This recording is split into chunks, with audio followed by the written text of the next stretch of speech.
if you can go ahead and present. Hello, my name is Jim Pappas. I'm with Fisco Schaefer and Pappas Architects. How do I advance? Oh, yeah, I see the red button on. He's giving his own presentation. Your PowerPoint behind it? Yes. Thank you.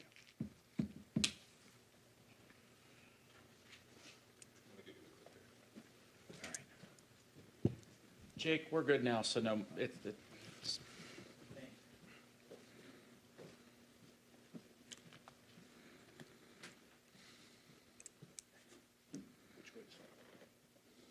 was forward.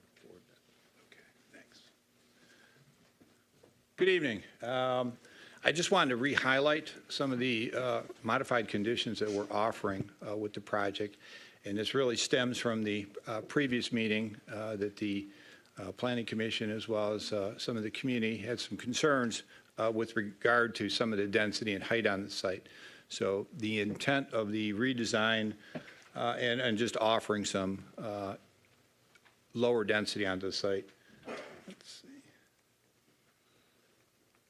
Yes, no, maybe?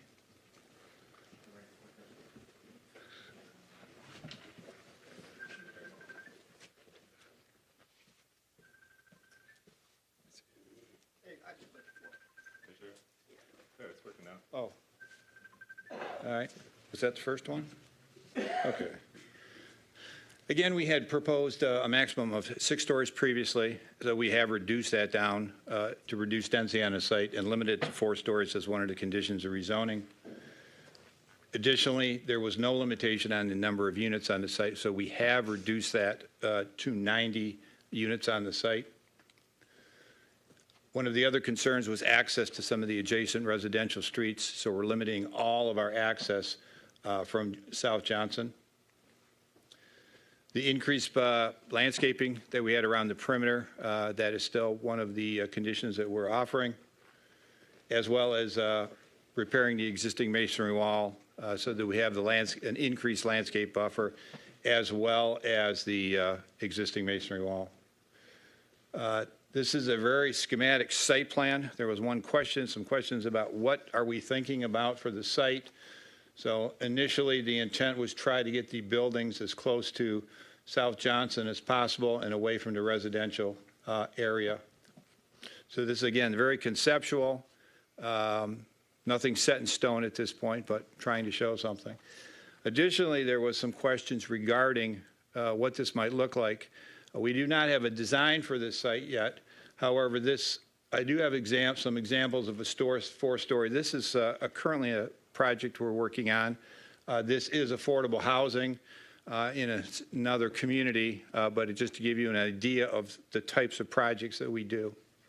So just some conceptual renderings of a similar 4-story. Some additional renderings. And just some notes about affordable housing. Affordable housing increases crime. It does not. Our firm works on a lot of affordable housing throughout the state of Michigan, and it actually creates communities where we've been involved in these projects. Things like decreasing property values. A well-done affordable housing community does not decrease property values. Or is it an eyesore? You saw the examples of the projects we're proposing. The designs that we develop, if I asked you if it was affordable, market rate, or high-end, you would not be able to tell the difference by looking at them. People take advantage, and affordable housing is Section 8. This particular type of financing that we're proposing through the LIHTC program provides housing. It does based on income levels. So the majority of the people working in the building have to maintain income levels in that area. We do have, there were some questions about, so what are the income levels that we anticipate for this particular project? At 50 and 60% of income that we're basing the project on, you can see the 1, 2, and 3 persons as examples of adjusted gross incomes. And that was the end of our presentation. I'd be happy to answer any questions you might have regarding the project. And again, we are very, very early stages of design and are here for rezoning at this particular meeting. Thank you. With that, Commissioner Duval, do you have any questions for our applicant at this time? I do, and I know this is just the rezoning area issues or concerns, but do you, who's your property manager for this? Who is that? So who is Is it the same people who sorry? manage the Phoenix Center that, it? Higgins Group? okay, so it's not KMG anymore? So because of the community outreach last time and everything that you guys kind of said about KMG, we decided to go with a more localized management company because there's only so many vendors the state of Michigan allows you to use. And Higgins Group was one of those, and they're local. They're out of 15 Mile and Telegraph, I believe, and they manage projects in Rochester Hills and Auburn Hills, and all of them are right around the area. So we Okay. decided- Can you introduce yourself Oh, again? Thank you. I'm sorry, I'm Noah Link. Okay. Appreciate that. How long have you owned the property? This property, October 2024. Okay. So you really not held accountable for the way it looked before then? It's been looking like that for a while now. Yeah. That's all I have. Commissioner Shepard. Well done. I mean, Yeah. you kind of addressed a lot of the issues that we talked about last time. And by bringing a rendering, I think you showed that it's not going to be right up to the neighbors. So from how I look at it, you answered a lot of the concerns. I mean, I think a lot of people were worried about the towering 6 stories. So in bringing us the fact of, I know we're not here for a site plan approval, but having renderings helps. So bring us something nice. If this gets approved tonight, just bring us something great on the next time. So, and it helped what you did when you explained affordable housing, or low-income housing. I mean, it's not, I think the concern was you were going to be moving in, from a lot of people's, a homeless shelter. That's not what this is. This is, that's a pretty good income range. So, but yeah, from my end, thank you for what you did. So, If I may, Yes, Madam Commissioner Chair, Duval. I just wanted to say that I attend Welcome Church, and I know that it's very congested over there as is, and so my concern is the activity and the parking and everything that goes along with that. So I'll still state that that's still a concern. So, go ahead. Commissioner Sinclair. I know you sent a representative out to our district meeting, our community group meeting. She passed out these flyers, these pamphlets. Would have been nice if you had attended. She didn't know anything about the project. Luckily for you, I did. And I had to answer the questions based on what you said last time. In this pamphlet, it says 90 beautifully appointed units, 18 studios, 44 one-bedroom, and 18 two-bedroom. That adds up to 80. Is it 80 or is No, it that 90? was, and that was a typo that when Mary sent them to me, I said, hey, you had a typo in there. And So the 90 is a typo, or is the breakdown a typo? I believe it should have been, the one bedrooms should have been a 45. I'm not looking at it right now, but it was a typo in the one bedroom unit count. Okay, that counts for one. There's still a difference of 9. Are you planning on, how many elevators are you planning on putting in the buildings? I'm asking that just for, I know you're going for LIHTC funding. Right. We haven't got to that design point yet in this building. Okay. Because I know you're saying 90 units. If you have 90 units and you plan on putting 45 in each building, you're going to have 2 elevators per building.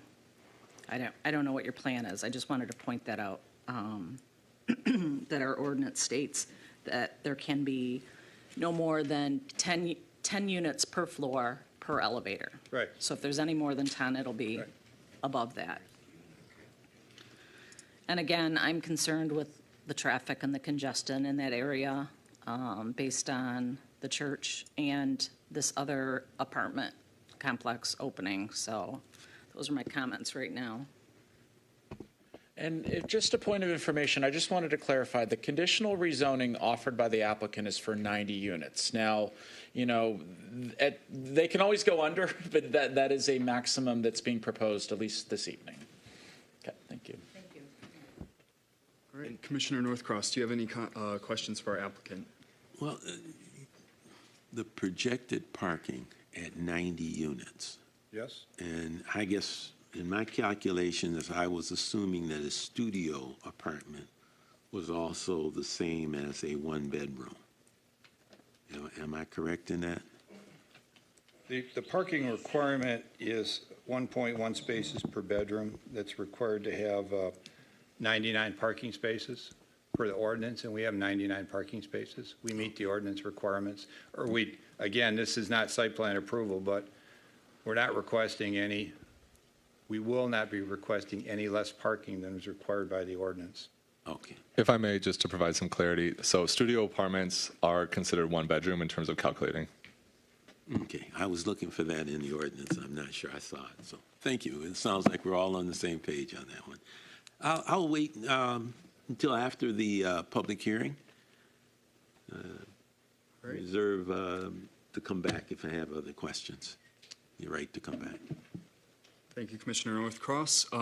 I will also be saving my comments for afterwards. If the applicants could please take their seats, we'll go ahead and move into the public hearing portion of this application.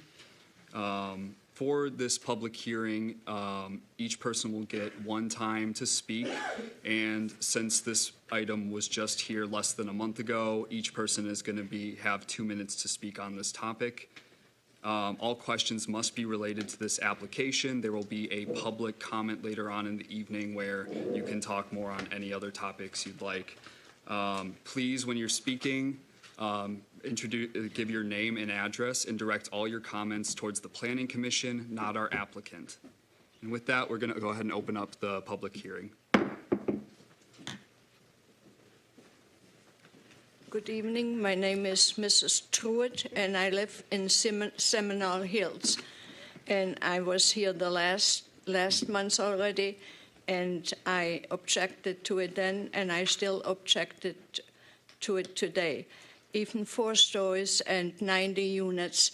I thought first it was 6 stories and 100 units, and now it's 4-story and 90 units. That's still way too many. And where is the parking going to be, and all the in and out traffic? And who is going to pay for the infrastructure like sewers and water? Are the Pontiac residents going to pay for that? Can anyone answer that? We'll be answering the questions after the public hearing. Pardon me? We'll be answering questions after the public hearing. I thought, They can't answer anything. You just have to have 2 minutes to talk. oh. Okay, just like I said, and all the traffic around there, that's just not right for the residents. Just because somebody wants to put a building in there. Well, maybe if it's 2-story, it would be all right. But 4 stories, no. I'm very much opposed to it.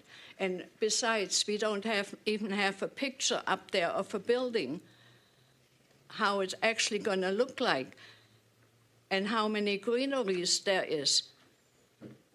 There is nothing put in stone yet. I think before the rezoning should be approved, we should know about that. Thank you.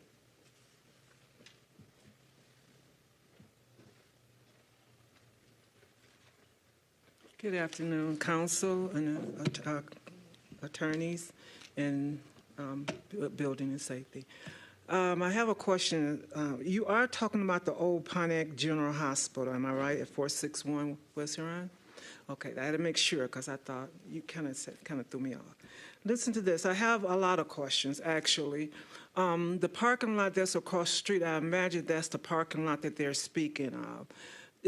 What concerns me the most is that you don't have updated pictures as of today, from even within a year's time, of what that property looked like. The fencing around there, the weeds and the growth is nothing like the pictures that you constantly present to the public, which is a false impression of what's really going on.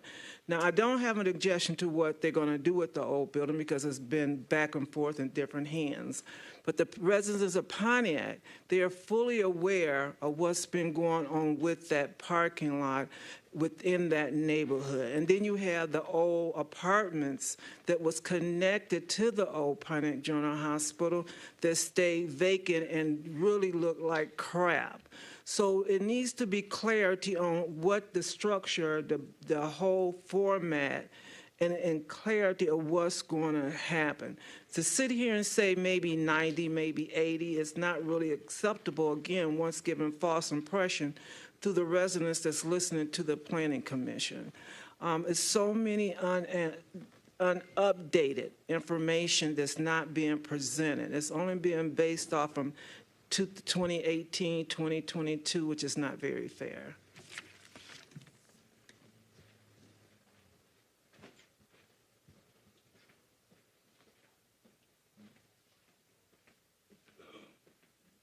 Hello, I'm Paul Hudacek, 117 Green Street. So my property's directly across the street from the development. And I'll preface this by saying, I applaud you for wanting to develop in Pontiac. You know, that's really good. But everything has to be with the thought of the existing community and how these developments affect the local areas, especially who's right there. The main issue I have is with this parking, and potentially you're looking at, if there's 90 apartments, you could have 300 cars potentially. Where do these cars go? And on Green Street, you can only park on one side of the street right now. So if they can't be contained on the property, where are they going? That's the main thing. And also, I have to say, a lady before me also made a good point. Those photos of the property are from 2018. That's a long time ago. I've been looking at this all summer long, and since you guys have bought the property, I've seen nothing really improve on the maintenance of the property from when you purchased it to now. And it was as bad as when the property was owned by the city. And there's been garbage, debris, there's tree trunks laying on there. And I almost moved to myself because I was so fed up with looking at it constantly. So they didn't exactly go out of their way to make the property look good when you first purchased it. So that itself would have been a bonus as me being the neighbor and looking at this. So I appreciate your time. Thanks.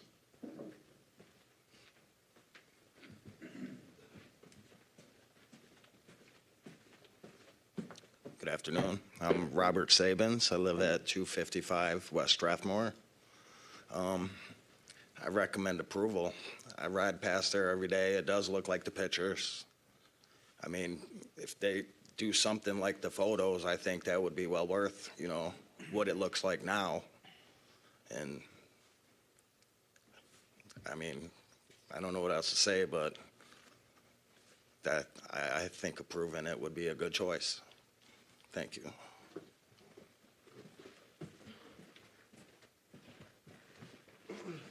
Hello. I've lived in Pontiac all my life, that same house. If I could roll this back to the aerial photo, that would be great. Sure. All right, so, Excuse me, if you could stay at the microphone. okay, I want to point out some things. We need you to stay at the microphone so we can get it recorded. Up here, there's two little apartment buildings. They've been abandoned for about 30, 40 years. They've just been abandoned there, right? He wants to put up some more properties. There's right down West Huron, there's another very high-rise building bank that's been there for 30, 40 years abandoned. He already changed to another management company. I'm worried about what's going to happen in the future to these buildings. Once you revise this, there is parking lots you can see right next to here. So if the hospital sells those, what's next? They're going to want to do the same thing, right? Well, we have the historical district and some of the oldest houses in all of Pontiac there, right, man, in the 1800s. This is not a good look for Pontiac in the most richest neighborhood in the whole town, right? Let's put some Section 8 housing. Okay. Second of all, what is the plan after these buildings go up? He's already changed management companies, which worries me. Before it was KGM. Now it's a new company. I don't know what that is. I'm very concerned on how fast things are changing with no actual plans to the point we don't even have the real picture. I spoke to NOAA outside. There's going to be residents, people in here that work for NOAA that are going to speak on this podium. That are hired, literally paid for, to speak here on a public opinion. So I strongly suggest we check where these people are living when they come up here to speak, if they live in Pontiac, right? If they actually are here, residents that are concerned and they're not being paid to speak for testimonial. Thank you. No name and address was provided.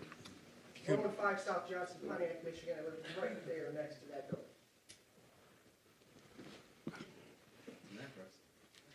It wasn't recorded though. I mean, I'll go back up there.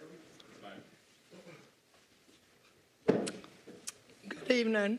My name is Charlotte Stevens. I live at 657 East Pike in Pontiac.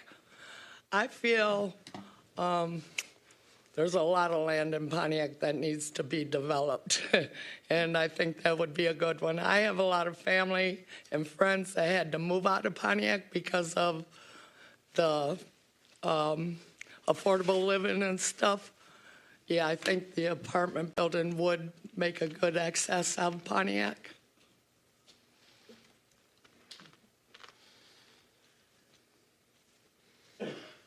Thank you.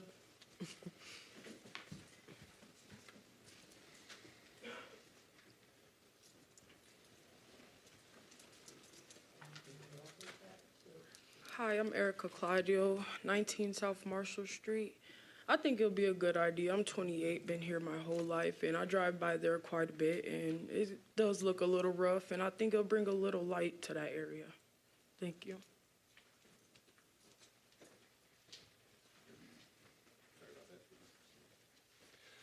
Hi, my name is Michael Burney. I live at 100 State Street. I think it would be a good reason to, rebuild a, nice affordable housing there. Look how long it's been empty. What are you going to do with it? Basically anyhow, it'll help the neighborhood. I think it would myself, and, it would just bring Pontiac back,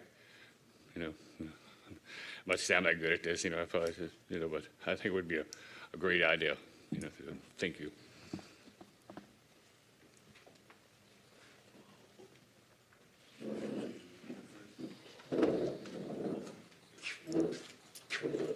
Good evening. Excuse me. My name is Dennis Malbuff. I live at 78 East Ypsilanti Avenue, Pontiac, Michigan. I've lived in Pontiac my whole life. I'm 62. And I've been driving by. I used to live on at the Studio X apartments across the street from the hospital. And that parking lot's been like that for as long as I can remember. And for somebody to come into this community and spend money to make changes in affordable housing for people and jobs. And it's an investment. People come in from out of our city to come here and put money into this community, not only to make it look better, what are we going to do with the parking lot? It's just going to sit there. Who's going to come along and develop that, and what are they going to do with it? And someone's coming along to put money into our community and its jobs and housing, and yeah, there's parking issues, but it sounds like they have a plan to work it out. They don't have an exact picture of the building, but the gentleman over there showed the building of what he builds, and I think it looks extremely well, and it's not tacky. And in my opinion, I think it should be approved, or at least considered, that we're going to develop something and move forward. Instead of driving by all these empty parking lots and all these old schools that are all tore down. That's my opinion. Thank you.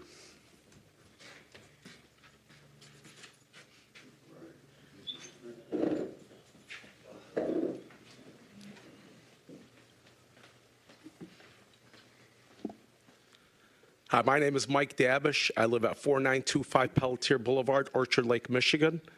I was here just to listen about the gas station thing. This gentleman bought this property. I know a lot about this property. I've lived in this area for 50 years. I actually almost bought that property. And if I was in the planning commission, I would run, not walk, and approve this, because I was looking at it for a whole different kind of thing. I was looking at it to do semi-parking there and park vehicles there, because you can make about $250 per semi. So I almost actually bid on that property. And what this gentleman's trying to do is bring in new housing, which everybody needs, and he can just turn around and say, you know what, I can make it into a parking lot, keep it as a parking lot, and I think the neighbors wouldn't like what you can really actually park in a parking lot. That's first of all. Second of all, if everybody's concerned about the traffic that comes through there, that hospital in the glory days had so much traffic coming in and out of it, and those roads were built to be able to sustain all the traffic that comes in and out of it. I would run, not walk, and approve this, because there's other things he can put there. Amen. Thank you. Just being truthful. Is there anyone else who has not? Is there anyone else who hasn't spoken that would like the opportunity to do so on this application? It does not look like it, so with that, I'm going to go ahead and close the public hearing. And if our applicant could return back up to the podium, if you'd like to address any comments or questions that you had that were. Chair, while they're walking up there, there's just a few questions I did want to, if I can, Yeah, for absolutely. Thank you, Mark. The 90 apartments and I believe the engineers from the applicants have addressed this, but it's going to, depending on the number of bedrooms, going to require about 130 to 140 parking spaces, so a little less than the 300. This is not in a historic district. It is probably several blocks away from both Seminole Hills and the Franklin, is it Franklin Boulevard? Thank you, historic district. And I believe that is it. And then this is a type, Johnson Street is a type B street. So it is designed to handle additional traffic, especially with the center turn lane. And if I may, real quick, just a reminder to anyone who spoke, please make sure that you did sign in so that I know how to spell your name correctly. Thank you. It's at the podium. I'll get it for you. You have the floor. Thank you. Just to respond to a couple of comments that I did hear with regard to density. Again, we did reduce the density that we're proposing on the site. With regard to traffic, we are limiting access to only South Johnson Street. With regard to, and again, this is all, we still have to come back once this is approved to rezoning and go through the entire site plan approval process. So that's when we typically bring in detailed site plans and detailed elevations of the building, et cetera, as part of this process. The intent is, at this point, is to meet all the, we're not requesting any parking variation, so we will have parking on site that meets the requirements of the city ordinance. I think that was most of the specifics that came up. Thank you.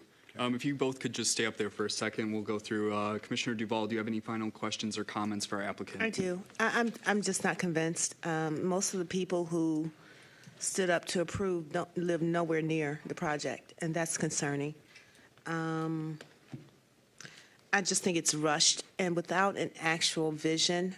I know it's just it's zoning, but without an actual vision that you don't have, it's hard for me to see to that next step. It's just I just can't see the next step and the compliance of everything that we're asking for.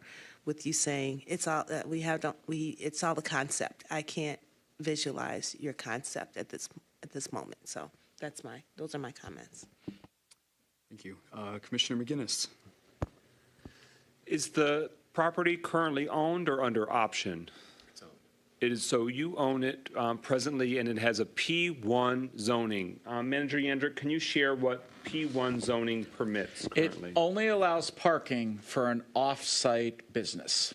So when General Hospital, if this was an operating parking lot, it would be able to support parking for the General Hospital across the street or another business in the vicinity, but it is only for parking and nothing else. Would it be able to be parking storage for vehicles or boats? It would not be under our current zoning ordinance. What's that business or zoning requirement? Generally, it is more industrial zoning. There is a special exception opportunity with C3. which is corridor commercial, which is something you find more on West Huron and Cesar East Chavez Boulevard. And if I may jump in real quick, I put up the P1 regulations on the screen. It does state the parking area shall be used for parking or passenger vehicles for incremental periods of less than 1 day. So we're talking it can only be used as temporary parking. When it says A, the parking area shall be in connection with one or more businesses located in adjacent non-residential districts, what's the definition of adjacent? I don't know off the top of my head, but it would have to be Do you think nearby. we have it spelled out in our? I don't know if it's spelled out. I've seen in other ordinances where it limits it to within 300 feet. I'm not sure what ours says. Okay.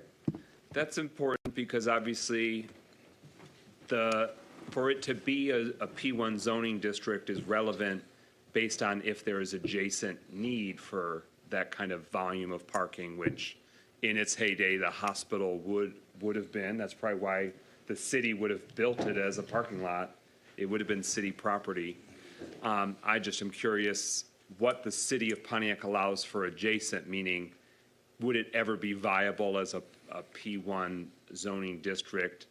How far could somebody be shuttled in? Or, we have some major employers, we have some major destinations. And I'm not saying that that would be beneficial or ideal. I'm just trying to understand because we don't come across P1 zoning districts too much these days. At least, that's come to the Planning Commission a lot. So I think that even when it was here before, there's a broader understanding that the current dormant use ain't great. And the current zoning isn't really the right fit for what the city needs in that adjacent area. So P1 isn't it.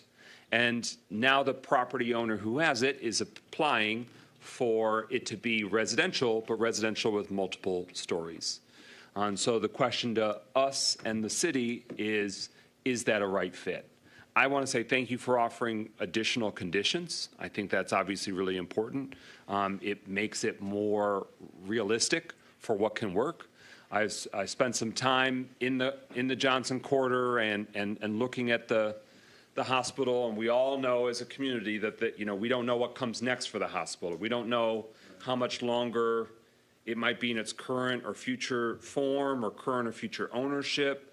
It's hard to tell. But those buildings, even if that exact ownership or use isn't there, those buildings and those multi-story buildings are going to be there.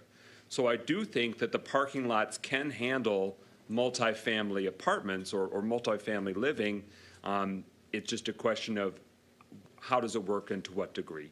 So I wanted to say thank you for offering those conditions. That I think it makes it much more realistic and viable. When the existing condition remains the same, it's 15 foot of additional buffer. Is that correct from residential? What's the practical application of that? Because what would the code have or zoning required already? And are they saying on top of that, add 15 more feet, or they're saying take whatever's, if it's supposed to be 5 feet, we're now making it 15? It would either be 5 or 10, depending on a wall, and they're saying it would be 15 feet from the property line. So they're increasing that and guaranteeing 15 feet. That extra buffer yard provides additional opportunities for more landscaping, which can create some visual buffers, but also on a soft level can also create some separation between these residential uses and then the parking lot portion of the building itself. Thank you. To the applicants, what's identified here, and I want to make sure I've got it correct, that you would want the existing masonry wall to remain. Is that my correct understanding? Yes, we're going to repair it and leave it in place. And on top of that, provide the additional 15-foot buffer. Is there a structural integrity issue, or is it more aesthetic? Both. Okay. Okay. So you want to stabilize, enhance, but retain the retaining wall, that masonry wall. And it sounds like there was requirements for landscape buffering in addition to that. Yep. Is there any portion where there isn't an existing masonry wall, or does it kind of run the gamut, run the length? There's fences. Okay, so it sounds like there's some chain link action there. Should this come to fruition, should residents expect chain link remains chain link? and masonry remains masonry, or what would be the, just so I understand what the condition would lead to? We had the landscaping buffer along the streetscape where the fence is and expanded that to meet the landscaping requirements. And the wall was on the south portion of the property, so that's where we would repair it. Where the wall was will remain a wall. Okay. And right, our code, if it was not R4, R3 allows up to 35 feet, is that right? That is correct, which is essentially 3 stories in most applications. That was my question, okay. Yep. So we're, a 35-foot height limit for R3 zoning would be 2 to 3, it'd be 1, 2, or 3 stories, 3 stories on the max for an R3. Yep. Can you share with us what the zoning is? So it looks like from the future land use map, I can see that it's identified this parking and the hospital-related entities. And obviously, we're modernizing our master plan literally as we speak. But so this lot is zoned P1. There's lots to the north of it zoned P1. Oh, that's interesting. So the hospital and parking lot south of it, is that correct, zoned R3? That's correct. We double-checked because it is unusual. Okay. So that whole stretch there, from Menominee to Huron, that's fascinating. So South Johnson, everything on the hospital, the traditional hospital side, that's zoned R3. And that's in part because the hospital was city property, so the city did what they were going to do. So we got some C1 there. And what's at the corner there of Huron and the northeast corner of Huron and Johnson? Sorry, are you referring to the C1? Above the C1. On the left side, and on the right side, there's an apartment building. Oh, yeah, I know what's there. I'm curious if it's zoned a certain way. It's still C1. Okay. Despite the hashing, it's continuous up. Okay. What's the hashing telling us? Just to just show trying it's to a figure that different out. parcel? I believe it's actually an old conditional, it's either a conditional rezoning or, which is a hatch, or it's also part of the mobile food parklet overlay district. Okay. All right.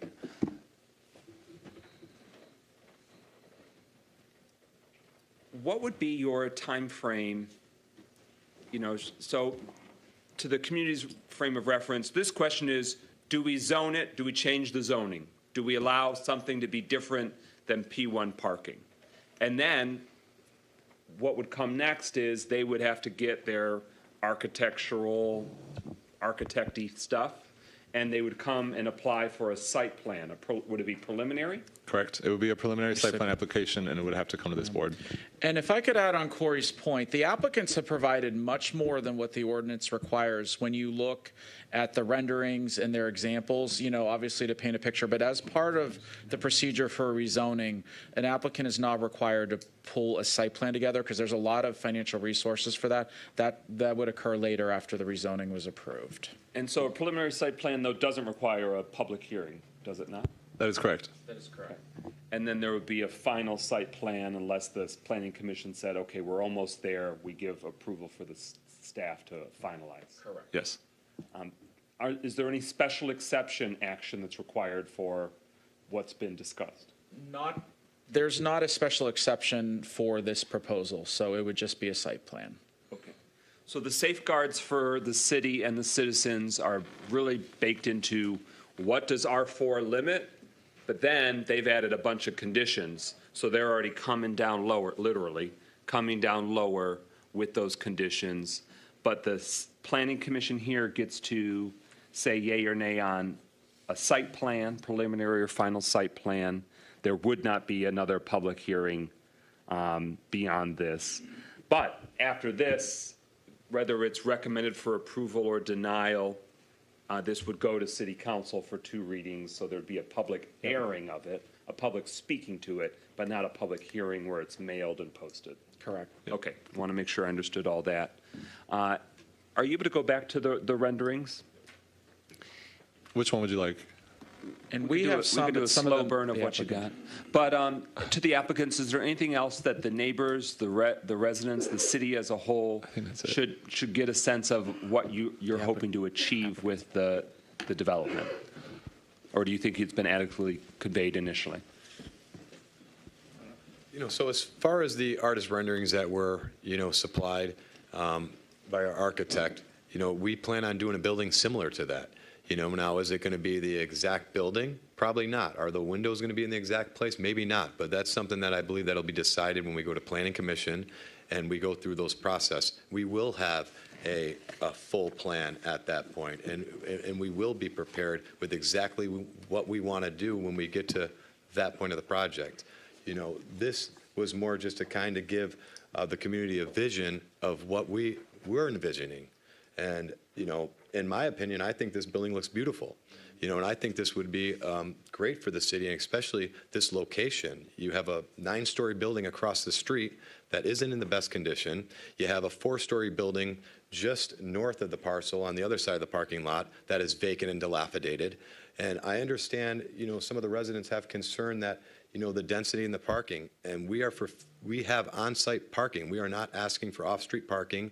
We're not asking to use the parking lot next door. We have sufficient parking for our project. And I believe that, the landscaping and all the extra buffers we're going to put in there is going to make the project look nicer than this picture when we're done with it. That is our vision. Where on the site, on the parcel, and I understand that this wouldn't be ironclad. Okay, thank you. And So we're looking more at the Johnson and the north end of the parcel is where there would be structures. Correct. And the inlet and outlet would be on Johnson Street. I don't see why any of the residents would park on Green Street or Portridge Street, as those would not be accessible, and you'd have to walk through a yard and hop a fence, so all the parking from the residents would be on the lot in the apartment project itself. Not on street, and I believe there'd be more than sufficient parking.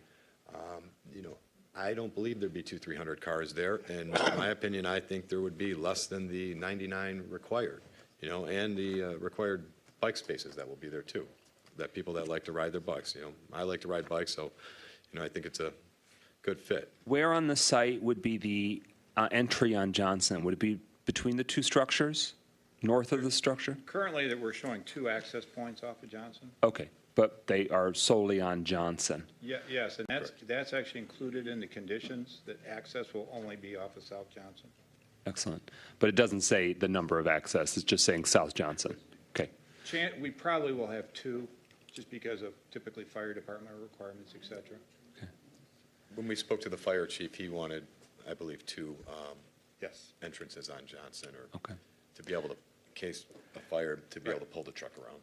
And so should it ultimately be rezoned conditionally with these conditions by city council, I want the residents of the whole city to know that that's when it would be finalized, where exactly it's situated, where the parking's laid out, where the landscaping's laid out, where's the ingress and egress, where's the dumpster going to be, how does that work? These commissioners do a thorough job to make sure. While this may be conceptual, that site plan is the step in which we as a city are able to ensure that there's compliance. So I want to make sure that residents are aware that there will be, it's legally required that it's got to be, there's specifically not just saying what we want to do, it's going to say this is how we are complying and this is what it must be. Is there anything else that that needs to be made in terms of what happens at the site plan to elevate for the community? I don't really see much more to add to that. The site plan review process is 2-stepped, preliminary and final. It's reviewed by various departments in the city, fire chief, water resource, and this board. So there's going to be many steps ahead before any final approval in order to make sure full compliance is achieved. Have you already come up with a name for the structure? Maple Valley. Maple Valley? Maple Valley. Okay. All right. That concludes my question. All right. Thank you, Mike. Commissioner Shepard. As always, Mike's pretty thorough, so. I got nothing on Sue Sinclair, especially when it comes to site plan. Different kind of thorough. Yeah, different kind of thorough. So I think so the audience understands, this is a it makes it seem like this is fast, but this is a very slow process. So this is going to take them a long time to get to all we're here tonight to do is say this property is zoned one way and maybe we can look at zoning it another way. I think there was a question too about like who pays for the sewers and the water lines and stuff like that. And that's, you can answer that question, but that's a developer cost, correct? That's Yes, not, absolutely. it's not passed on to the neighbors, it's not passed on to the city. That's part of your development fee, correct? Yes, and this would So- increase revenue for the city on the tax Right. basis from the property. And, and I think it's LIHTC, but there's going to be a tax base there. Yes, there Right? is. I don't know exactly what it is, but there's going to be more money coming in than going out in a development like this. So, so that's all I have. But I think the main thing is we're not looking at what they're building yet. We're just looking at what could be built there, and they've kind of allowed it. They've brought it down to a lower level. The real hard thing for them will be when they come back and bring us something that's got to be great. Because more neighbors will show up for that, and that's what we want to see, because we're all picky about that. So, thank you. Appreciate it. Thank you, sir. Yeah, the building materials, like what is the appearance of the building, all of that gets literally honed out. Yeah, this is just to get Yeah. Okay, Commissioner Sinclair. I have to disagree with you, Commissioner Shepard. This is not a lengthy process. If they are going for MSHDA credits, LIHTC credits, you score additional points if you have certain things. Like if you have a site plan approval, you get more points. So this is the problem that I have with projects like this, is you have somebody that comes in, wants to do this, spends a bunch of money coming up with a concept and a plan, and then to meet a tight time frame, like April 1st, to have all the documentation in. And if we approve a R4 tonight, and I assume that you're going to go to the state of Michigan with a site plan and a concrete concept. You've got to tell them how many units and what it's going to basically look like, because they're scoring. They're scoring whether or not you have balconies or not. You get additional points if you've got balconies. So I guess what I'm trying to get at is I find it difficult to look at this, and you're right. You did come with additional information for a straight rezoning. But in the end, if you come back to me or come back to us in next month's meeting after you've gone through the city council process and gotten their approval and come back with the site plan, and all of a sudden we have to prove it, and the residents really have no input, that's where I have a problem. And I know that I look at your site plan that you have up here now, and I see the two entrances off of Johnson, and they look like you are utilizing the existing curb cuts, if I'm not mistaken. No, you're putting in new curb cuts? We don't care where the curb cuts are now. It depends on the layout of our building and fire access. Okay, so I know the fire department likes a P shape to get in there, come in straight and turn around like that. The building on the south portion of the lot, you're looking at a 40-foot building next to a 2-story home, and that is awfully close right there for me.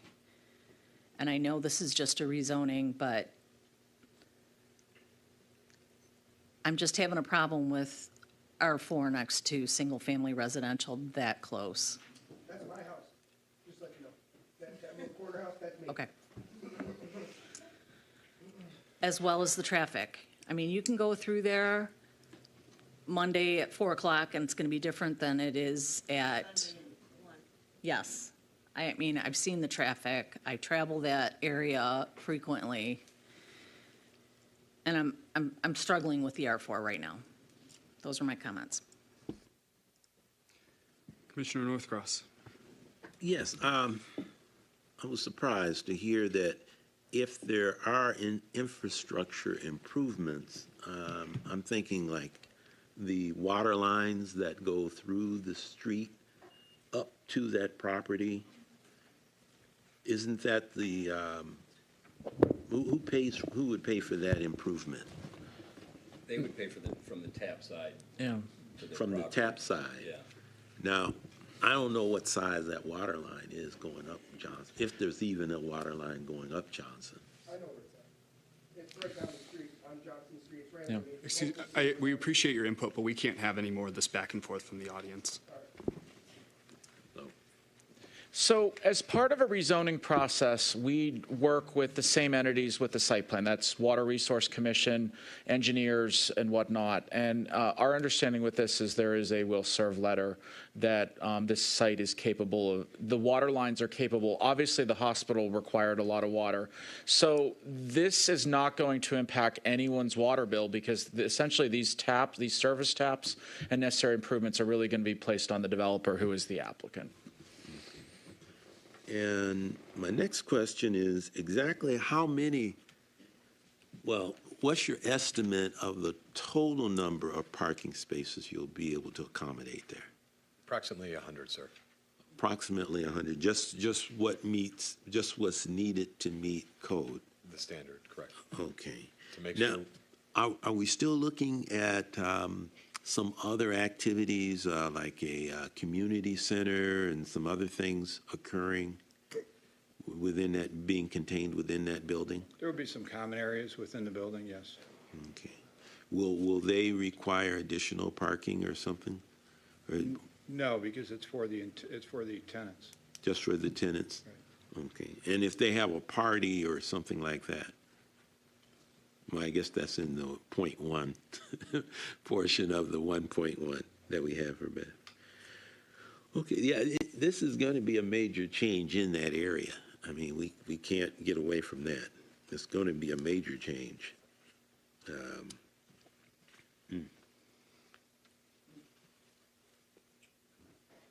Okay.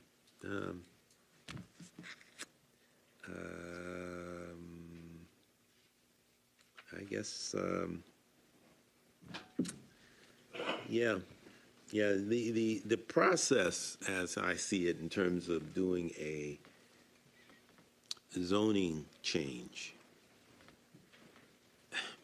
you know, we're looking for things that would be fatal flaws, and also trying to get a feel for, this is, well, at least for me, the likelihood that what's being said, what's being written down will yield a result similar to what we expect, without the prints, without the drawings, without the other things being there. So that's why zoning things are a little hard for me. We do have a piece of property here, P1, that right now it's hard to use it for anything else, you know. But is this the best use? I don't think with the current zoning we can use it for anything, actually, because we don't own an adjacent building to the property. So right now we're being limited on the use of this property, at least according to the zoning ordinance. And when we go to R4, there is a condition in the R4 that this will be developed according to, what is that statement? What is it that says that what they're saying they're going to do, they're going to do? The property in question shall not be developed or used in a manner inconsistent with this conditional rezoning agreement. It sounds like we're saying R4 means that there's going to be a building and not a cemetery, which is also allowed under R4, I believe. You know, if I'm correct, is that also under R4? Or am I getting that mixed up with the P1? I think R4 also allows you to have a cemetery or something. I know it's kind of far-fetched, but the real question that I'm trying to ask is, does that condition, that clause there, make it stay with an R4 the structure? bounds that we're speaking of right here? So Mark's looking that up for you. Do you have any other questions you can ask? That's it. That exhausts my questions. Yeah, just to keep it brief. How many parking spots did you say you had? There's approximately 100. 100? Right, but this is a very concept. Our final site plan will meet the ordinance. Okay. Because you heard what Mark said earlier, about 130? That was an estimate. Staff has never seen this drawing per se from the applicant, so this is the first time we're seeing this. But we were just approximating the number of bedrooms, so that number could be higher or lower. Based on this, I'm coming up with Yep. 108. Okay. Thank you. And also C4, if a cemetery was proposed here, even with this conditional rezoning, if a cemetery was proposed, it would be a special exception. So it's not guaranteed by right. There would be a public hearing. Are we all set with that? Okay. Well, I think a lot's been said already, so I'll keep my comments brief. But last month, you all were here for a similar public hearing, and you heard all the comments back then, some of them similar to tonight. And in that time, what I see is that you have heard all those concerns and comments, and you have given a genuine effort to address each and every one of them. People were very concerned with the property management firm you had chosen, and you looked into a better alternative. People were concerned about approving a rezoning without having any idea of what's to come afterwards, and you put together a great presentation, site plan, or a schematic at least, and some examples of what the building could look like. And then beyond that, adding more conditions to reduce the density, reduce the parking density, and therefore reduce the impact on the skyline for the surrounding residents. I think you've gone far and above the requirements that are required at this level. And, I was on the fence last time, but I think with the changes you've made and the effort you've put forth, I think this could be a very beneficial development for the community. And that's all my comments for now. So if you guys would like to take a seat, I think we can move on, and if we can get a motion on the table, and then we can deliberate from there.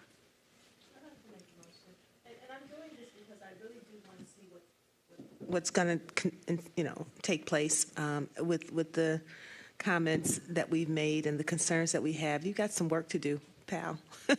And so I move to recommend approval of the proposed rezoning of 461 West Huron Street, parcel ID 14-32-102-032 from P1 parking to R4 multiple family dwelling elevator apartments based on the findings of the fact identified in the staff report.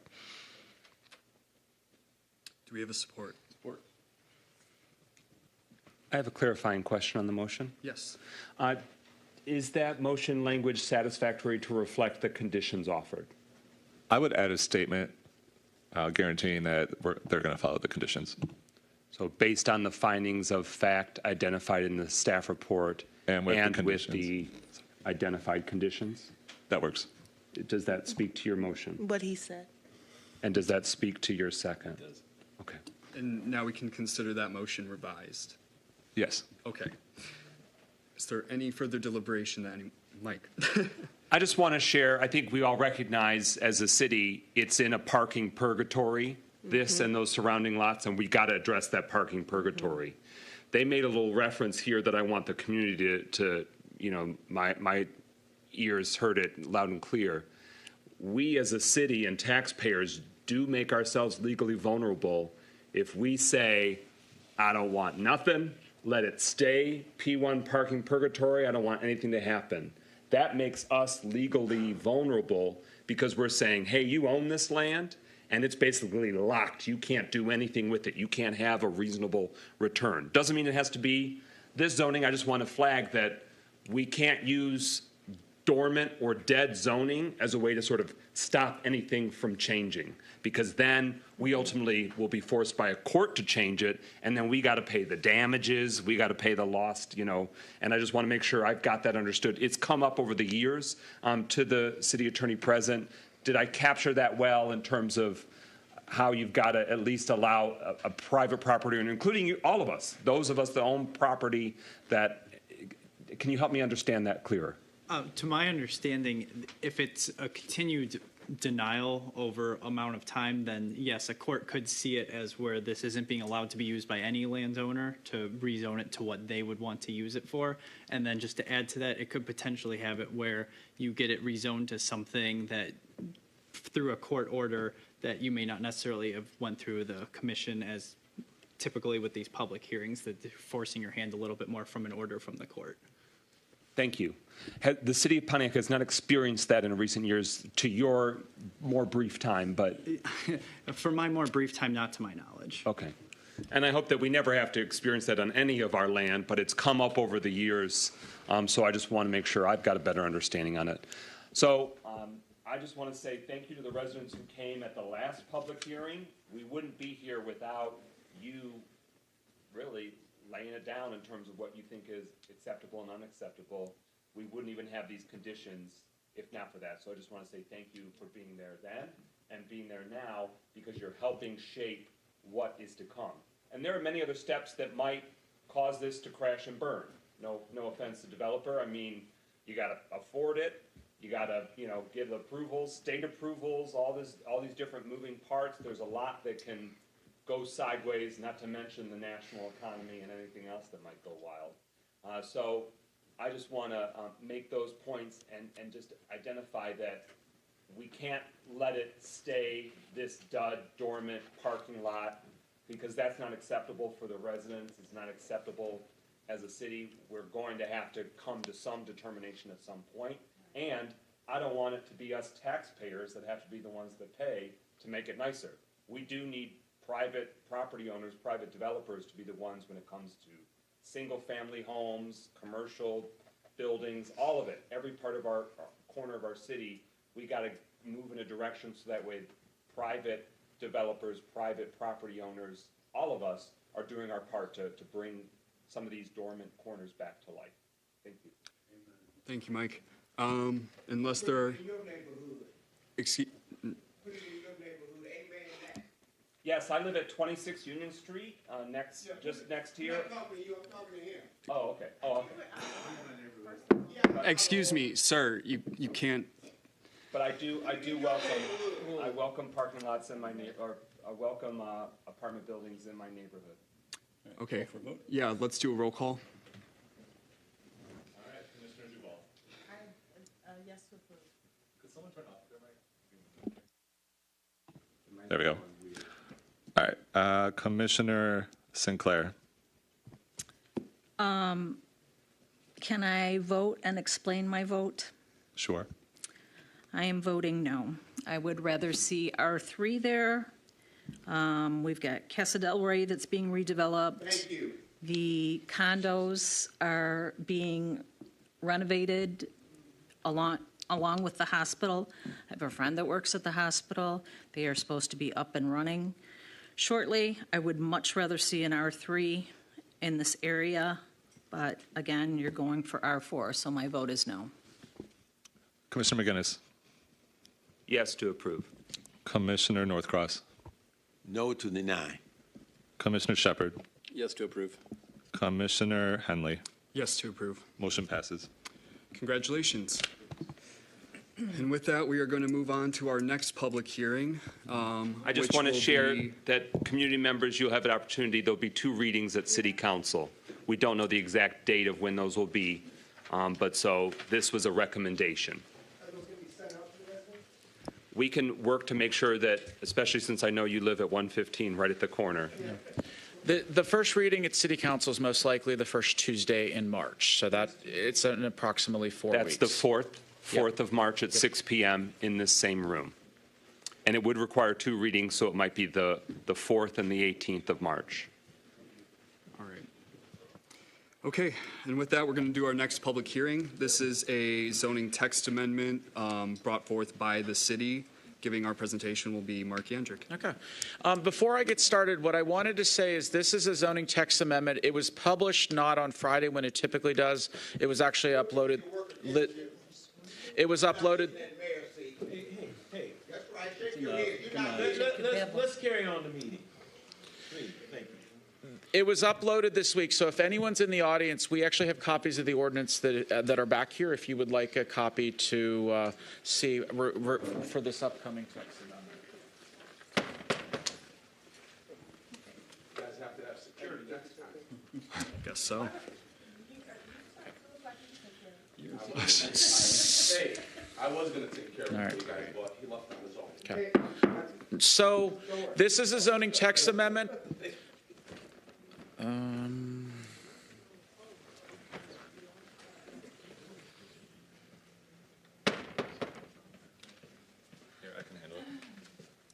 I swear today's National Technical Issue Day.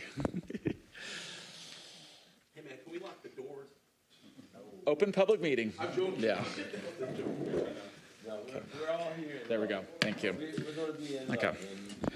Okay, let's. All right. Good evening.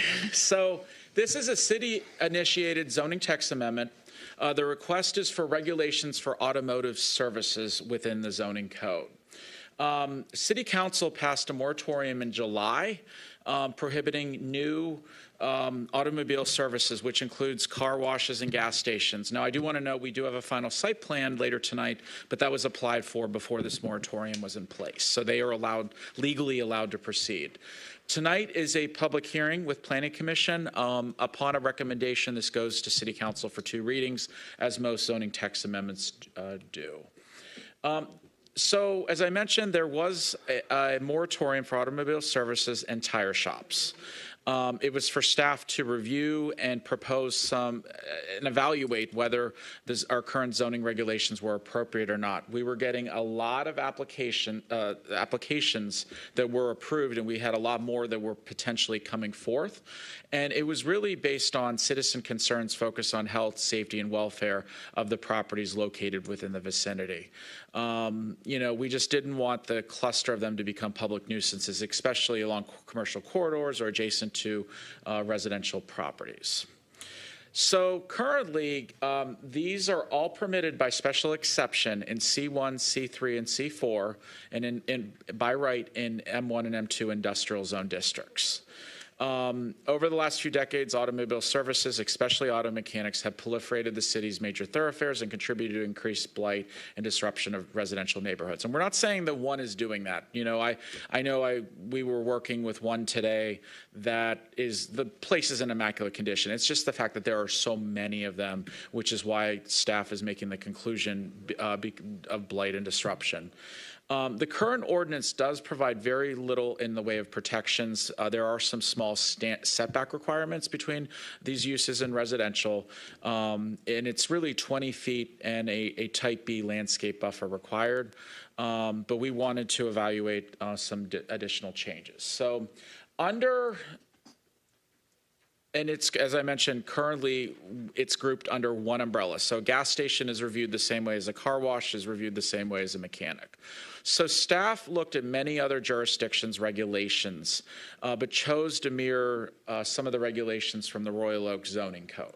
This is not an exact copy. What this does is it actually is taking some of the good parts, some of it's customized a little bit, some of it we actually wanted to make it a little more fair for both sides. But we felt that it was clear and reasonable regulations. So this proposal tonight breaks this use up into 3 distinct categories. So this would essentially, instead of bifurcate, it would trifurcate into 3 different land uses, and they'd be evaluated differently. So one for gas stations, one for auto mechanics and tire shops, the other one for car washes. So I'm going to go through some of the regulations, and I'm not going to read this verbatim, but I'm going to try to at least summarize each of these points. The gas stations are first. So right now, you are going to be required a type A option 1 buffer when adjacent to residential. What does that mean? You have to put a wall and landscaping up. So we wanted to make sure that that was consistent for any new gas station in the city. This change requires that wall, and it does increase the number of trees to 2 per 100 feet in addition to that screening wall. The trees actually can grow much taller than the wall can. It really provides 2 layers of coverage. Gas stations, petroleum pumps must be located 30 feet from a property line. Filling stations or gas stations are required to be on a type A street, which is defined as an ordinance with traffic volumes exceeding 15,000 cars a day. So this is keeping this off of the side streets. As an example, Johnson Street would not be allowed to have a gas station on it. So just for some perspective. While these will be near neighborhoods, it will not encroach into the neighborhoods as part of that. Staff is proposing that if you have 10 pumps or more, and this is any new station, you are required 1 EV charging station. This is just an example image. I use something that is not in the Michigan market, but Amoco is not coming here. This is just an example of, it's not but just as an example, I just wanted to provide a stock photo of a gas station. But retail displays for the filling station. So if you're selling something that is located outside the building, it should be within 8 feet of the principal building. Should not be littering out by the road or whatnot. We really want to keep that close to the building itself, and just to reduce the amount of clutter. Broadcasting of media off-site shall be prohibited. Now, if there's something on site that is very soft, that's okay. But we wanted to make sure that music and other announcements were not permeating off-site. This is not a decibel level. It cannot be heard from off-site. Applicants for new gas stations are required to do truck turn analysis. We just wanted to make sure that they provided this at a site plan level, that there really was safe navigability for the site. Now, dumpster trucks, you're going to be required to show that. Now, the fire department does have discretion. At their discretion, sometimes they feel comfortable parking their vehicles on the street, and it just depends on the situation. So they may be required to do a fire truck turn radius, but that is up to the fire department solely. So next has to do with service stations. This is your auto mechanics. It is also tire shops. Service stations also will be required to be on a Type A street. Again, that is 15,000 cars. And we are no longer allowing this to be in the C1 district, which is a special exception. These are, C1 is on Orchard Lake and some properties on West Huron and Auburn that are more. They are thoroughfares, but they're more meant to complement the adjacent neighborhoods. This service stations, while they have a practicality for people, we want to make sure that the impacts do not impact the adjacent residential properties. So the thing about it is, if it's in a C3 or C4 district, it requires a special exception. But you can have, if you are looking to locate a service station in those zoning districts, you can have no more than 3 within a mile. And that's a mile the way the bird flies. If you're in an industrial zone, M1 or M2, that does not apply. You can site there. But if it's on a C3 or C4 and there's already several service stations within a mile, you would not be able to even apply to Planning Commission. Again, we just wanted to make sure the clustering was, if there were a bunch of these, that they were happening in industrial zones, not in commercial corridors. Overhead doors will remain to be required to close at times, except when necessary for ventilation, like when it's 90 degrees, and not directly facing a residential property, and just to make sure that those sound, noise, fume impacts don't impact residential properties. The next one is outdoor storage of vehicles is limited to 3 per indoor stall. And let me explain this. So if you have 3 bays, the most vehicles you can park overnight is 9. If you have 2 bays, the most you can park outside is 6. We want to make sure that you're not storing a cluster of vehicles that are there for months upon end. This is really intended to reduce the concentration of impaired vehicles on stored properties and, allowing operators enough leeway to continue their operations effectively. Number 4, hours of operations for service stations. And number 5, when adjacent to residential properties, there is a Type A option 1 buffer. That masonry screening wall and the 2 deciduous trees per 100 feet is required. So the last is your car washes. Again, must be on an A street, but differently than the other 2, it may not be on adjacent to a residential property. So, while car washes don't have massive impacts, sometimes they get a lot of high demand where you have a lot of vehicles coming by, so you might get fumes. And I know from another jurisdiction I used to work and live in that sometimes if you live across the street, you're constantly hearing noise, the dryers, things like that. It could be near residential, it just cannot be adjacent to residential. All washing activities must occur within a building. Vacuuming may only occur on the portion of the property furthest from the nearest residential property, just to cut down on the noise pollution impacting city residents. Self-service washes are required to install permanent signage at ingress and egress locations for hours of operation and contact information for the owner. All stacking lanes for vehicles must be on site to reduce the incidence of vehicle queuing spilling out into the city streets. So these city-initiated zoning text amendments for automobile service stations are drafted to react to public concerns relative to each use. In staff's assessment, these regulations are needed to prohibit such uses from being public nuisances and allowing other commercial properties to be developed in the city. We don't want streets to have just vehicle service stations and gas stations. We would like to see a mix for a healthy corridor, healthy neighborhood, et cetera. Dividing the uses into 3 subcategories is consistent with how most other communities regulate these automobile services, and the focus on these regulations is protecting existing residents from impacts from these automobile land uses. So Planning Commission is a recommending body for the final decision. Staff recommends approval of these text amendments at tonight's meeting. The last thing I want to mention, just for procedural, is that I believe in November, City Council did hold a generic public hearing for the moratorium. And I don't know that a lot was spoken. A lot of feedback was received. I know there were a lot of comments. I don't know that staff received a lot of feedback from that public hearing. A lot of it had to do with just kind of questions and whatnot. But I think I did want to say that there was a public hearing at the City Council meeting for this. And I do want to thank Corey Christensen and the Kelly firm for putting a lot of legwork in on this ordinance. So thank you. Thank you, Mark. Commissioner Duval, do you have any questions for staff? No. Commissioner McGinnis. I want to thank you for all the hard work that went into it.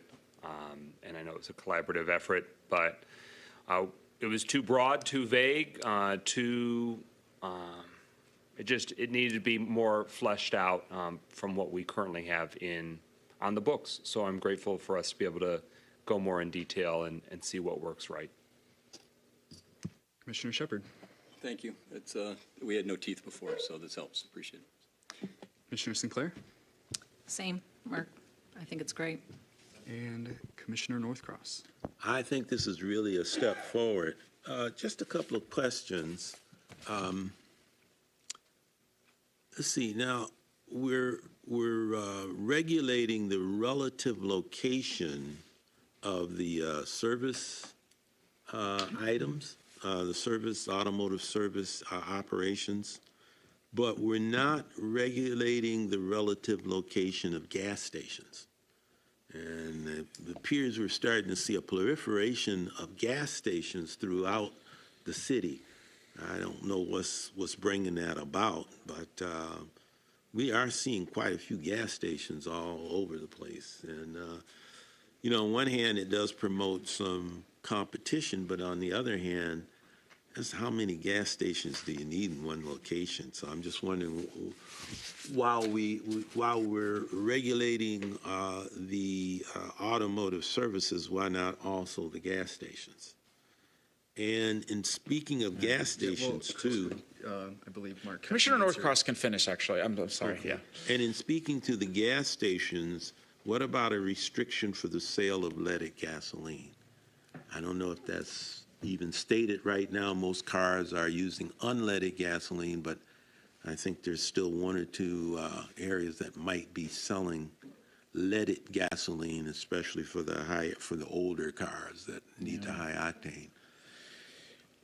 So regarding the gas stations, it was definitely a consideration of staff of the number of them. And, when we were looking at the city, they're actually pretty uniform throughout the city when it comes to the thoroughfares. One of the things that I think we had a concern about placing restrictions. Now, some of the locations, we're really restricting it to type A streets, your Woodwards, your Main Street thoroughfares. But the competition is good. But we also wanted to consider that while we have a few grocery stores in the city, some people say we don't. We do have Carnival Market. There's actually one on Perry Street. There's not a lot. We do have some food deserts in the city, and in lieu of shopping or of grocery store, a convenience store is a nice resource for people. And so we didn't want to get to a point that we were limiting access to food. Now, some convenience stores have better things than others, but we didn't feel that limiting it it was not something we thought that was appropriate. We were kind of weighing both sides of that. And, there are a lot of small gas stations. It's not like we're loaded with these mega gas stations that you might see as you travel across the country.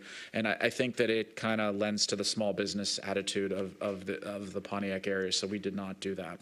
If I may jump in, we did reduce the area it is permitted from the current requirements down to now it's only allowed on a type A street. Yep. So while it's not as necessarily restrictive as maybe service stations, we did think about restricting it, and we limited it to those more high-intensity streets. In terms of leaded gasoline, really, we're focused more on the state. I mean, as a city, we're not regulating, lead gasoline, and we would rely on state and federal guidelines for that. But I don't believe you could actually open a leaded gasoline store other than at a site like M1. Like it would not be possible to do that, I think, under those guidelines. Mm-hmm. So. And I do applaud you. There is a section in here, I believe it's section M on page 55, which talks about all additional primary or accessory uses on the same parcel must meet all requirements of the city zoning ordinances for such uses. Yep.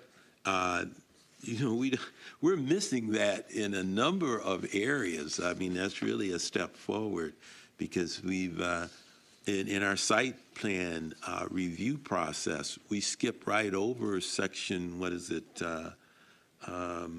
Section, was that 4.4 is the performance section, that we don't really explicitly require developers to come in with projects that will meet all of our ordinances. And I think they put the onus on you as the planning manager and your staff to make a best guess. And sometimes the different technologies and the different questions that are coming in may be beyond your preview, your ability to delve into it.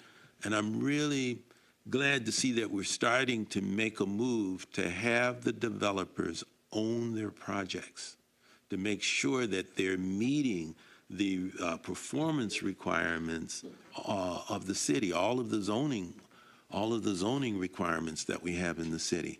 I think that's good to do that up front, because I think a lot of developers, if they knew up front, they would make sure they would go through that additional steps to one, consider it, and two, be able to demonstrate that their designs will meet those areas.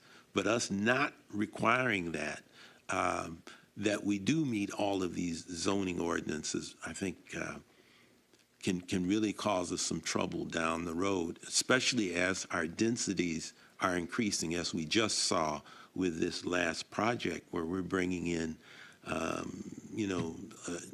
we're taking some land that's been dormant for a while, and now we're putting this big project on it. How do we make sure we have the specs? How do we make sure we have the requirements in place? Whereas we talk to the developer and the developer talks to us, we're saying the same language, and at the same time asking the questions that will ensure the residents in the city, and especially those right around those developments, are protected and end up with something that adds value to them as well. So I'm glad to see Section M in here. That was one of the things I was going to ask about. And I think you even go a little further when you talk about the wash services. You actually say they have to demonstrate. I think that was in the wash services, isn't it? Isn't there a section in the wash services about they have to actually demonstrate that they meet all the ordinances, particularly that of noise? But and I would like to expand on that. Thank you for noticing that. So if you have a car wash and a gas station as an example, you'd have to follow the regulations of both. I did want to point out, it wasn't in the presentation, the only zoning district, we did put something in there that in the IP1 district, which is industrial park, we only have a few of those in the city. Those are more, you have nice lined streets, but you have big manufacturers and stuff like that. It does allow as an accessory use, gas stations, car washes, and service stations as an accessory use. It has to be accessory for that business. And Amazon's a different zone, but like if Amazon wants a gas station, it's really an accessory use to what their main purpose is. That's just an example. We just wanted to provide that flexibility. But all other zoning districts, if it's in an industrial zone, you'd be able to move forward with both uses, but you'd have to comply with the code when you're at the site plan level or you're amending your site plan to add that on. So we just thought it was good to provide that clarity. I do have one other question. What happens when a gas station goes out of business? Who's responsible for the cleanup and the decommission of that gas station? And Jake, I don't know if you're aware of this. My assumption is that there are certain environmental things through Eagle.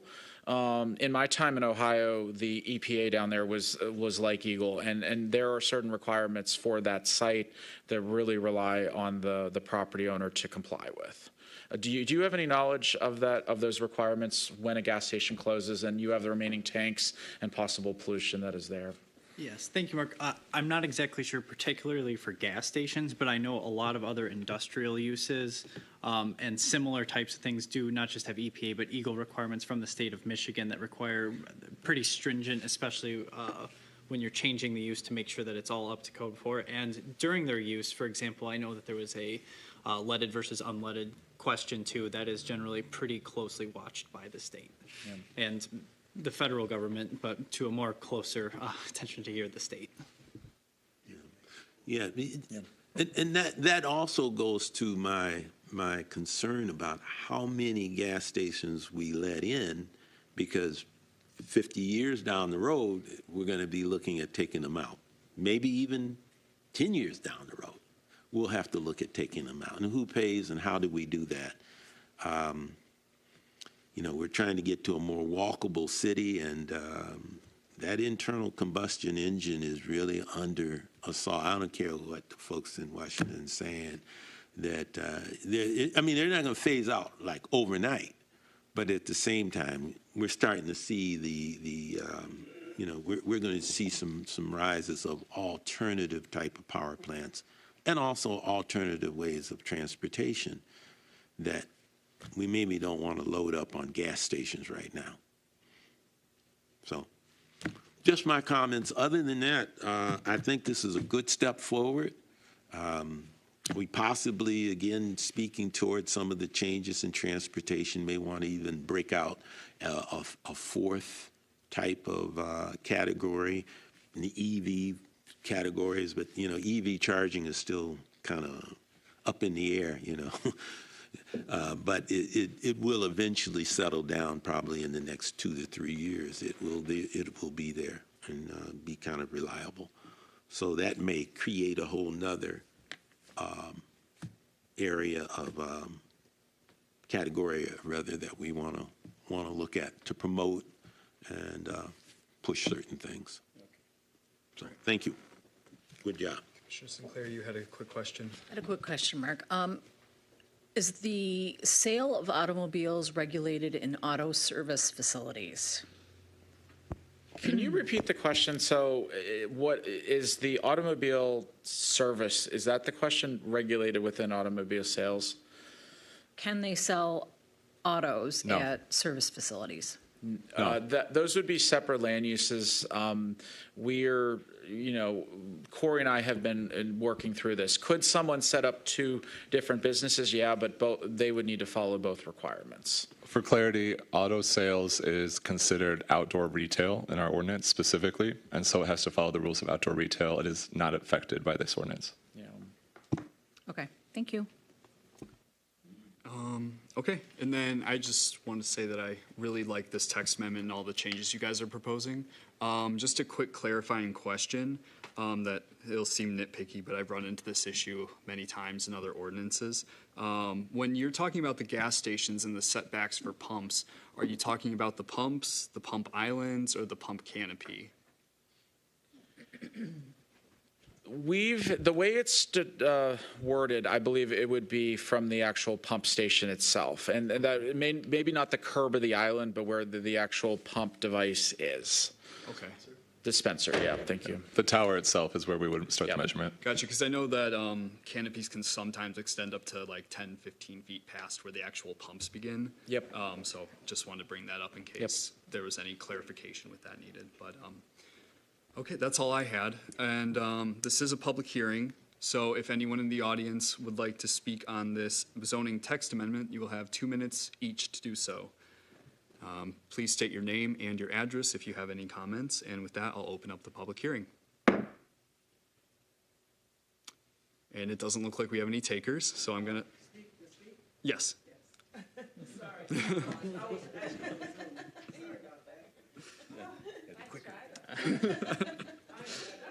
Fast enough.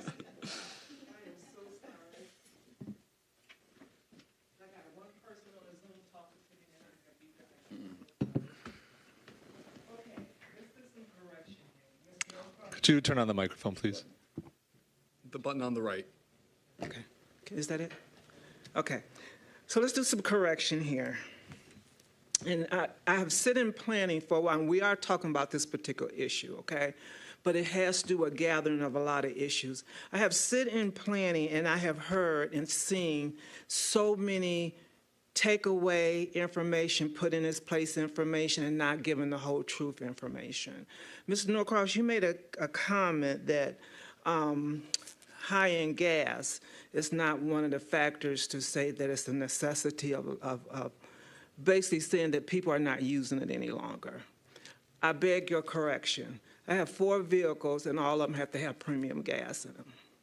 And every BMW, Mercedes, these high-end trucks have to have high-end gas, okay? And then diesels. Then there's other things you present. When this investor come here, they're presenting this especially on Baldwin, the sale of vehicles are more greater than high. And I say that because the parking lot, I have seen people put their vehicles there and say, for sale. So to say that's not a possibility of a sale of a vehicle being out there, that's not true either. So the concern is that in the rezoning, to get these people, investors, qualified, not to say that any of their ideals are wrong. His concept is not wrong, not by a long shot. It's just the location and the timing is wrong for the progress for the city of Pontiac. You're going backwards and making that area more congested after you cleaned it up. Do it kind of make sense to what I'm trying to say to you guys? It's overcrowded now with the gas station, and the gas stations are not being maintained. But you ask a question that when the gas station go under, who's responsible? Now, if I'm a business person, I let that gas station go back and I don't pay my bills, it go foreclosure. Foreclosure go to the city's responsibility to make sure that everybody do what they have to do. That's time. Okay, and it doesn't look like there was anyone else who wanted to talk on that. I'll just say something. All right. Is there anything, you have my information. Mike Davish again. Is there anything related to closed down gas stations? I purchased a closed down gas station that I'm looking to reopen. And in the city of Detroit, and I do a lot of developments, they have in their ordinance to where if it was an existing gas station and you want to reopen the gas station, that because someone's made the initial investment and the tanks are there and the canopy is there and there's a great infrastructure there to where they make an exception. But I looked over the ordinance. This particular gas station, I believe, would pass everything there. But that just for the future of your ordinance to coincide with other city ordinances, they usually make exceptions for closed down gas stations to be allowed to reopen if the infrastructure is there. That's just a thought for you guys. Thank you. Thank you. To answer that, or I'll let you, if you want to close the public hearing. Yeah. All right, with that, I'll close public hearing. So once a site, like a gas station, is vacant for 6 months, many of those legal nonconformities actually go away. However, so a gas station could still open up, but there would be requirements from the new ordinance that would apply. One example of this is there's going to have to be some green space put in, between the gas station and the road. There could be a wall that's required to be put up. So we'll work through that in that situation. I'm not aware of any legal nonconformities in terms of setbacks, because the 30-foot gas station setback actually currently exists today. We just wanted to clarify that as part of this. So I think we're okay from that end, but I believe that they're going to have to comply with the current code if it's reopened. And if I may. Is it relevant? Well, this goes to the octane, the higher octane fuels. We don't need to discuss That's that. not relevant to this They zoning are not leaded fuels. You can get the octane without the lead. Yes, we need to vote recommending approval or not recommending approval. So we could take a motion at this time. Do we have motions? So we still need a motion, correct? Yeah. Yes, we need a motion. We don't have a motion screen. We don't. Is that what you're looking for? Yeah. Come on, Corey, you're perfect. It would just be a simple motion to recommend approval or a simple motion to recommend denial. I make a motion to approve the automotive services text amendment at this meeting. Support. All in favor? Aye. Aye. Aye. All opposed? Perfect. All right. Motion passes. And with that, our next item on the agenda is public comment. This will run very similar to the public hearings we've just had, except where before you were restricted to only talking about the applications we are currently on. For the public comment, you may speak on any topic you'd like for 2 minutes, one time each. With that, I'll open up public comment.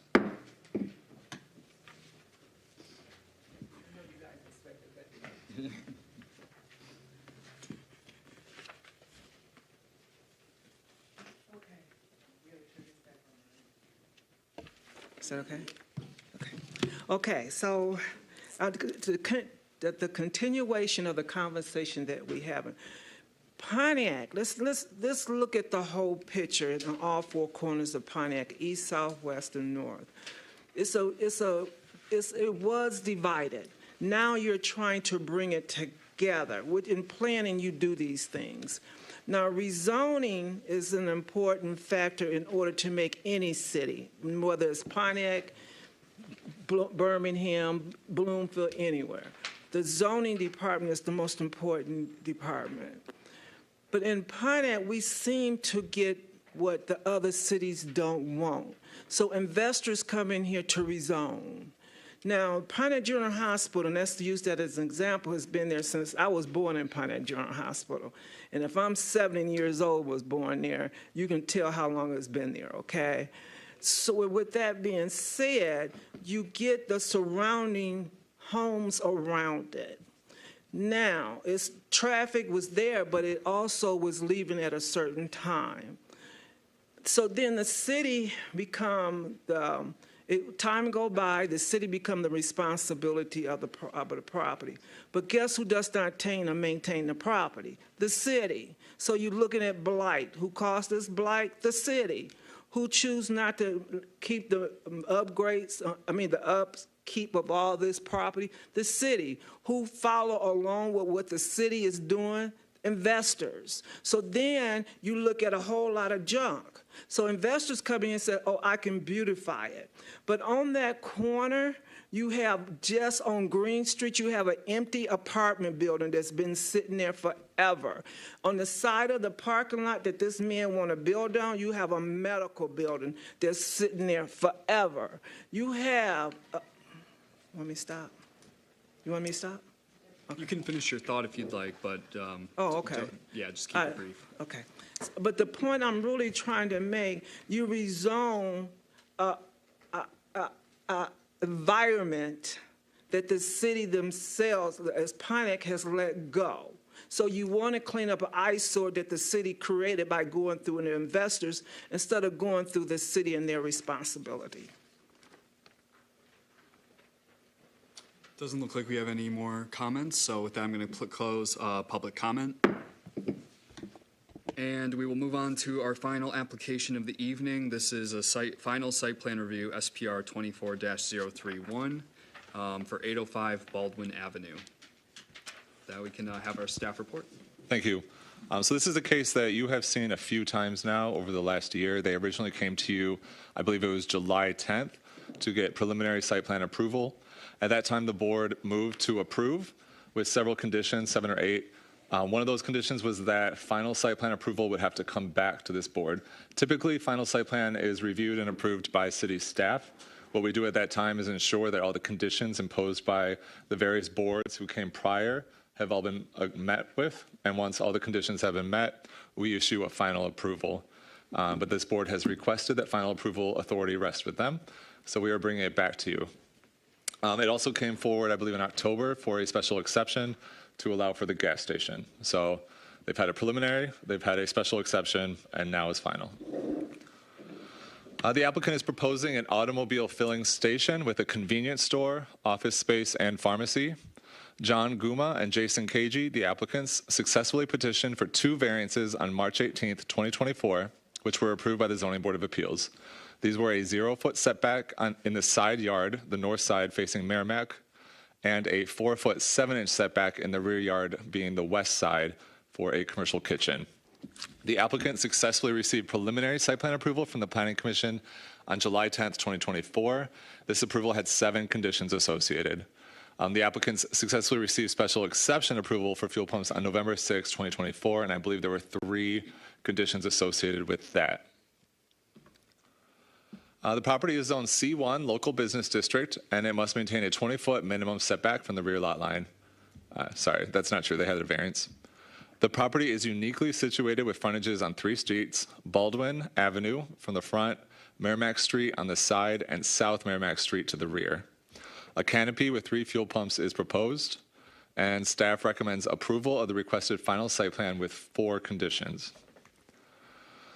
So first, to give you an overview, this is an aerial. It shows you how the property is uniquely situated with road frontage on 3 sides, a neighborhood to the rear. My pointer is, you can see that, right? This line? Okay. To the south, this has actually been combined. If you recall from our previous discussions at site plan review, there was lots of discussions about the required setback for the canopy. That is no longer an issue because they have combined both parcels into one large parcel. There is a home over here. It's kind of cut off. This person is located directly adjacent. Otherwise, all residences are across the street. And this is where it sits within our zoning map. Most properties along Baldwin Avenue are zoned some form of commercial. This side of the street is C1. You can see the other side of the street is more dense at C3 and with R2 duplex behind it.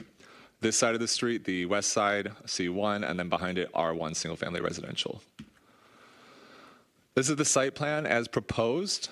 You can see the parking lot extends now to the south a little bit. This was presented to you before, but there used to be a property line right here. That is no longer the case. They have combined. The canopy is located here with 3 pumps or towers. Parking is along the front of the building and a little bit close to Baldwin. I've highlighted in red the additions that are proposed to the existing building. This is the proposed facade. They're proposing an enhancement to the aesthetics of the building, and with the addition, they're going to be proposing a new door on the kind of north side of the building. So now going through the conditions one by one. The first condition, no grass parking is permitted on or off site. The site plans have been revised to address this concern. Sheet A1 contains a note that reads, no grass parking is permitted on or off site. 2, mechanical equipment needs to be shielded from the public right-of-way. The site plans have been revised to address this concern. A statement was added to sheet A5 that reads, "There will be no mechanical equipment visible from the public right-of-way." Furthermore, details on the dumpster screening have been provided. 3, when final site plans are resubmitted, the 6,195 square foot expansion on the adjacent property must be removed. Ensure that the revised site plans accurately reflect this change. If you recall, originally, the preliminary site plans that were brought forward to you had a future development indicated to the south. We asked that they remove that and only request what they're actually requesting at this time, no future requests. So they've struck that and kept the site plans to just what they're asking for at this time. 4, landscaping improvements must be implemented as follows. A minimum of 2 arborvitae at the northwest corner and 2 canopy trees at the southwest corner in the designated landscaping areas. Ensure that all new plantings are drought resistant and suitable for the local climate. The plans have been revised to indicate 3 arborvitae at the northwest corner of the property, 2 canopy trees at the southwest corner. The 4 species proposed are Japanese, I'm going to have trouble pronouncing these, barberry, tulip tree, ironwood, and emerald green. That was actually pretty easy. All 4 of which are suitable for the Michigan climate, and all but the tulip are drought resistant. Staff's research indicates the tulip tree is low to moderately drought resistant. However, its resistance improves once it has been established. You didn't finish the emerald green I didn't? description or name? Oh, arborvitae. Thank you. It was testing me.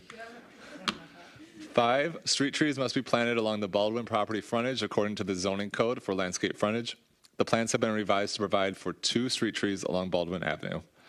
6, repave the rear concrete and curb apron. This will be checked at the time of final inspection and should be kept as a condition of final site plan approval. And now for the special exception conditions. 1, all conditions of the preliminary site plan must be followed and incorporated into the final site plan, which will be reviewed by the Planning Commission at a future Planning Commission date. All conditions of the preliminary site plan approval are incorporated into the final plans. 2, a required stormwater pretreatment plan shall be approved by the City of Pontiac. Also 3, a hazardous materials mitigation plan will be approved by the Fire Marshal. These should be retained as conditions of approval. These are final documents that will be submitted to staff when they proceed to the next step. And then further review, we received some comments, some concerns that were emailed to staff directly, so I wish to address those at this time. So with further staff's review, there does appear to be inconsistency between the floor plans, elevations, and site plans in terms of where exit and entry doors are located. This should be addressed as a condition of approval. As you can see on the left side here, the door is shown facing west. However, on the elevations, the door is shown facing north.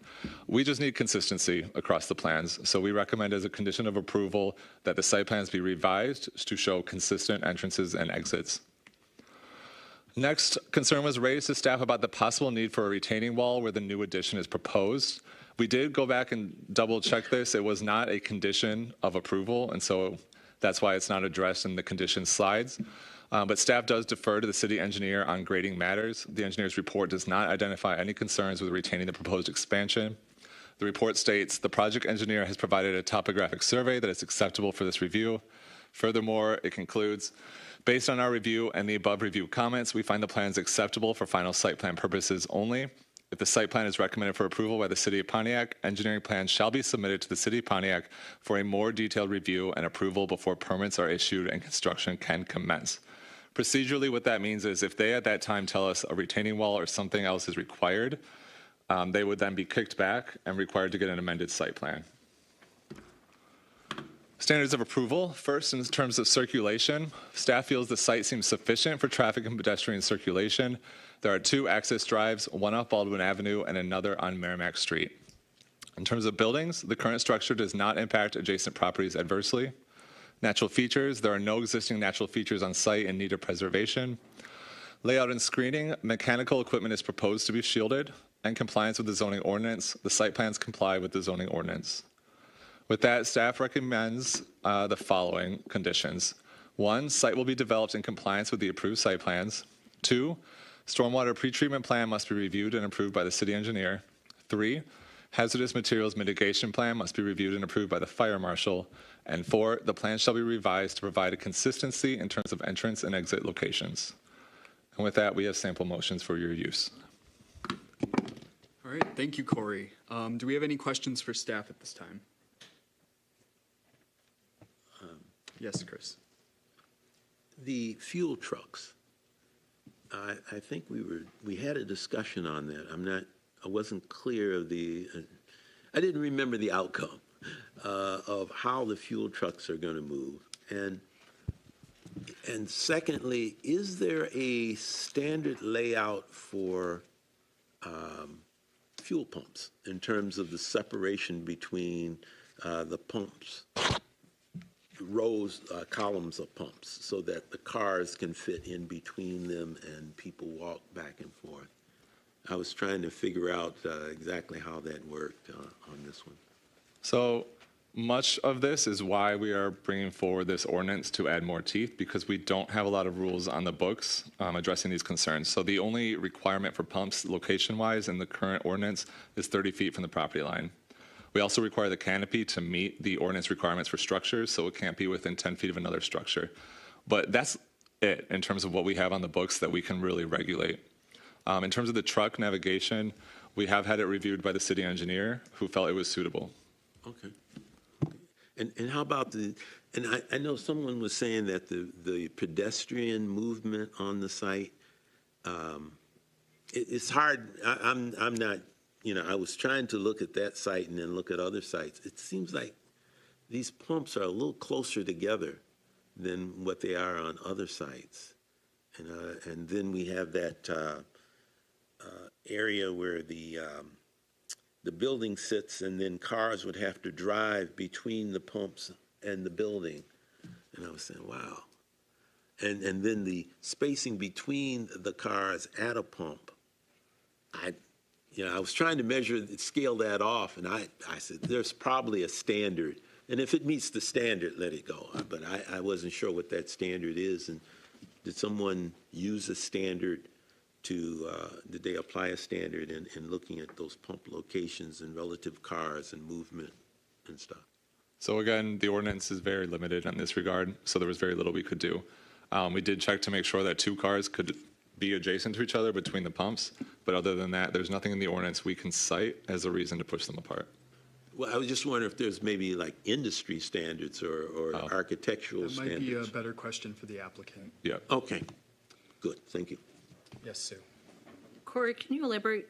I just want to make sure I understand, because I think one of the reasons why this came back for final site plan approval is Commissioner Parlov and myself wanted to see the retaining wall in the back because there's a significant grade difference. So are you saying that if a retaining wall is needed, based on the city engineer's opinion, it would come back to us? No, it would most likely come back to city planning staff for their approval. It would only kick back to the planning commission if it was directly placed in a condition or if the changes proposed were significant. But the addition of one retaining wall would not constitute a significant change. It would be the necessary change to meet the conditions of the engineer, and so staff would conduct that review. Okay, I just want to add too that we didn't add that as a condition. I double checked. We mentioned it, but we did not add that condition for the applicant. So I just want to make sure I clarify that. Thank you. Right. Thank you, Sue. All right. If we could have our applicants come forward. Thank you for your patience. If you'd like to add anything beyond what the staff presentation showed, any other additional information or context, now is the time to do that. Good evening. My name is John Guma. We're responsible for providing these drawings.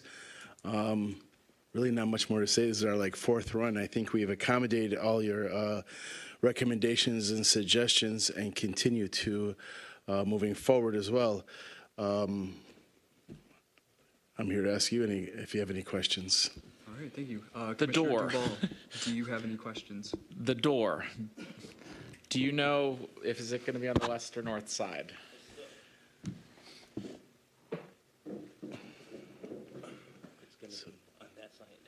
That one. Yeah, it's going to be on the drawing on the right-hand side is the correct one. Okay. So to be on the north side. Correct. Yes. Okay, thank you.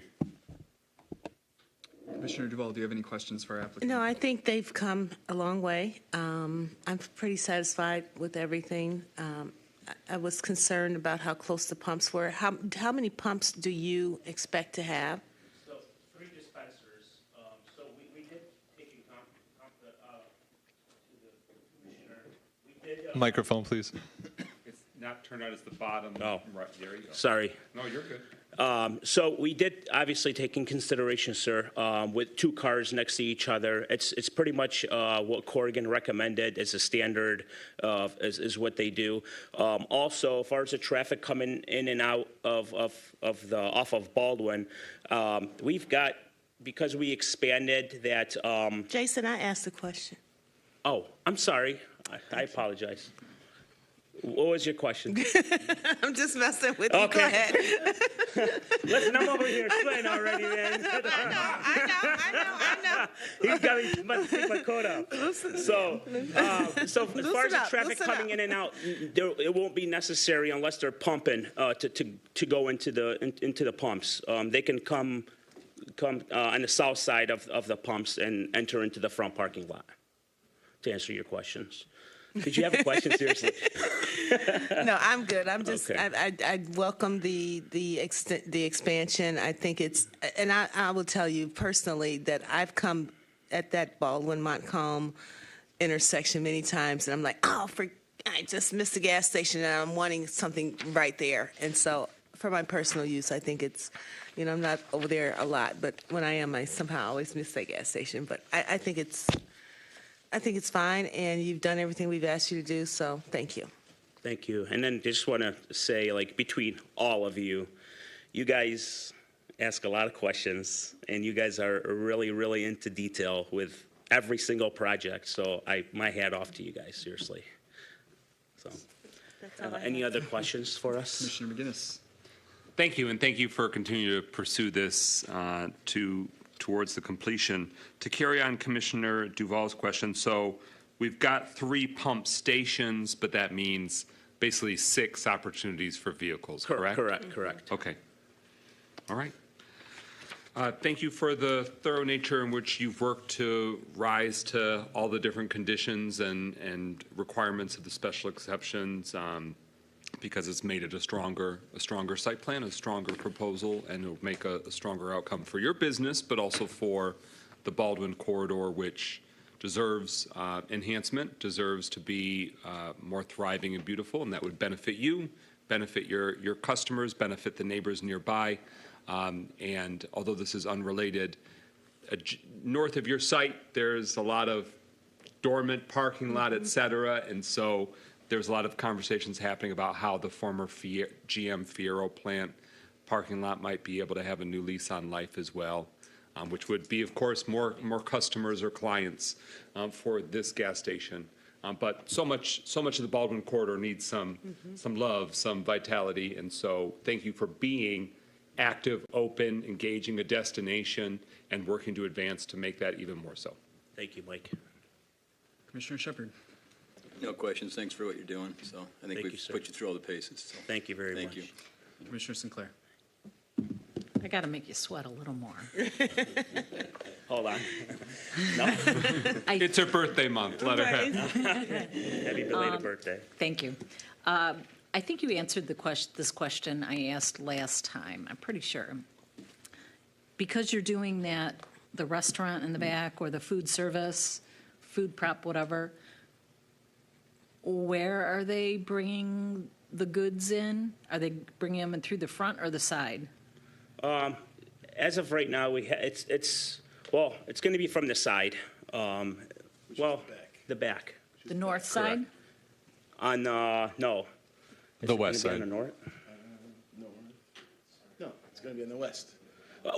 Honestly, I haven't implemented which way the goods will go. As of right now, they're coming in through the front door, which we have no issues at all. All deliveries are done early in the morning. I have a set time with majority of the distributors, so they're there before kind of, as soon as we open. My only concern is if you use Merrimack and you park a truck there when you're coming around that corner because you've been granted a 0 setback back there, it's kind of... They definitely won't be parking on Merrimack. I can guarantee you that. We're all good then. All Thank right. you. Yep. Commissioner Northcross. Yeah, just refresh my memory. Where will the fuel truck park to drop fuel?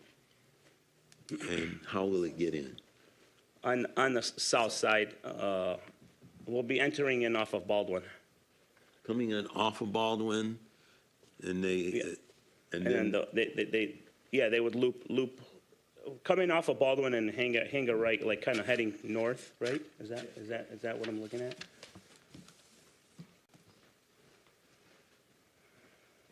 So the fueling truck would sit here or here, and the tanks are gonna be near here. Okay. So the truck would either pull in, turn around, and sit here, and then unload, and then just exits. Okay. Okay. And that's done while they're closed. Mm-hmm. Yeah. Okay. Thank you. All right. I don't really, actually, no, one question. The food truck that's there, is that moving? I'm trying to actually make him a part of the restaurant that we're doing, honestly. So hopefully it'll work out between us, and he's pretty excited about it. So we haven't set anything in stone yet, but he's definitely invited to come in and run it, or kind of work it, or partner up or something like that. Love to hear it. I love that food truck. So that's the only question I had. I did yes. have one more. I'm sorry. There was a question about auto sales on your lot, and I think at one point someone said there was a car for sale. These are not your cars. This is No. right. This is somebody who said, "Can I park my car here to sell?" And No, not even. I don't Okay. let anybody do that. Okay.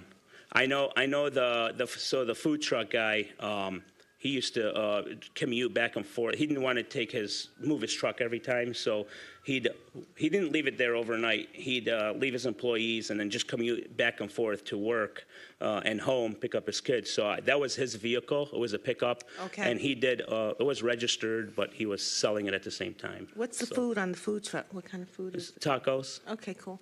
Good to know. All right. Well, I think we're ready for a motion. I move to approve the requested site plan for an expansion and addition of fuel pumps at 805 Baldwin Avenue based on the findings of fact identified in the staff report and with the four conditions outlined in the staff report. All in favor? Aye. Aye. All right. Motion passes. Congratulations. Congratulations. Thanks, guys. Mayor, your seat's gonna be hard to fill. Please no discussion of elections here. Hot topic tonight.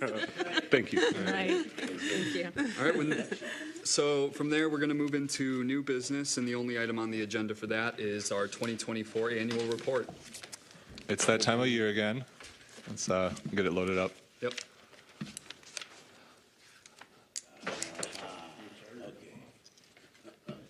I got him. So I don't know if this was always done.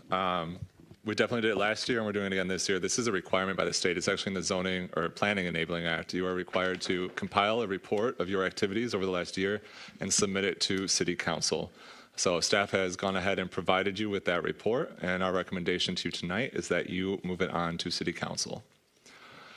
So this is actually the act that requires it. It states, a planning commission shall make an annual written report to the legislative body concerning its operations and the status of planning activities, including recommendations regarding actions by the legislative body related to planning and development. This report was prepared to relay information to other boards, commissions, staff, and the governing body in hopes to better illustrate the work done by the Planning Commission. This report should be used as a tool to prepare for the upcoming year in terms of priorities, possible issues, and budgeting. So you have the report in front of you. It was distributed in your packet, so I'm not going to go too in-depth, but I thought it would be fun to kind of do some comparison to how you changed from 2023. So in 2024, the Planning Commission met 14 times. This was actually one less than in 23. There were 9 rezoning cases heard in 2024. This is 1 less than in 23. There were 6 text amendments heard in 24. Again, 1 less than in 23. But here's where you made it up. There were 40 cases reviewed. Site plans and special exceptions in 2024. This is 17 more than in 2023. Some of this is because cases were postponed, in which case they're double counted because you've heard them twice. But you have been approving more developments. And I will just editorialize a bit here. The text amendments cases you heard in 24 were more intricate and involved than in 23. So even though it was one less, it was a lot more work.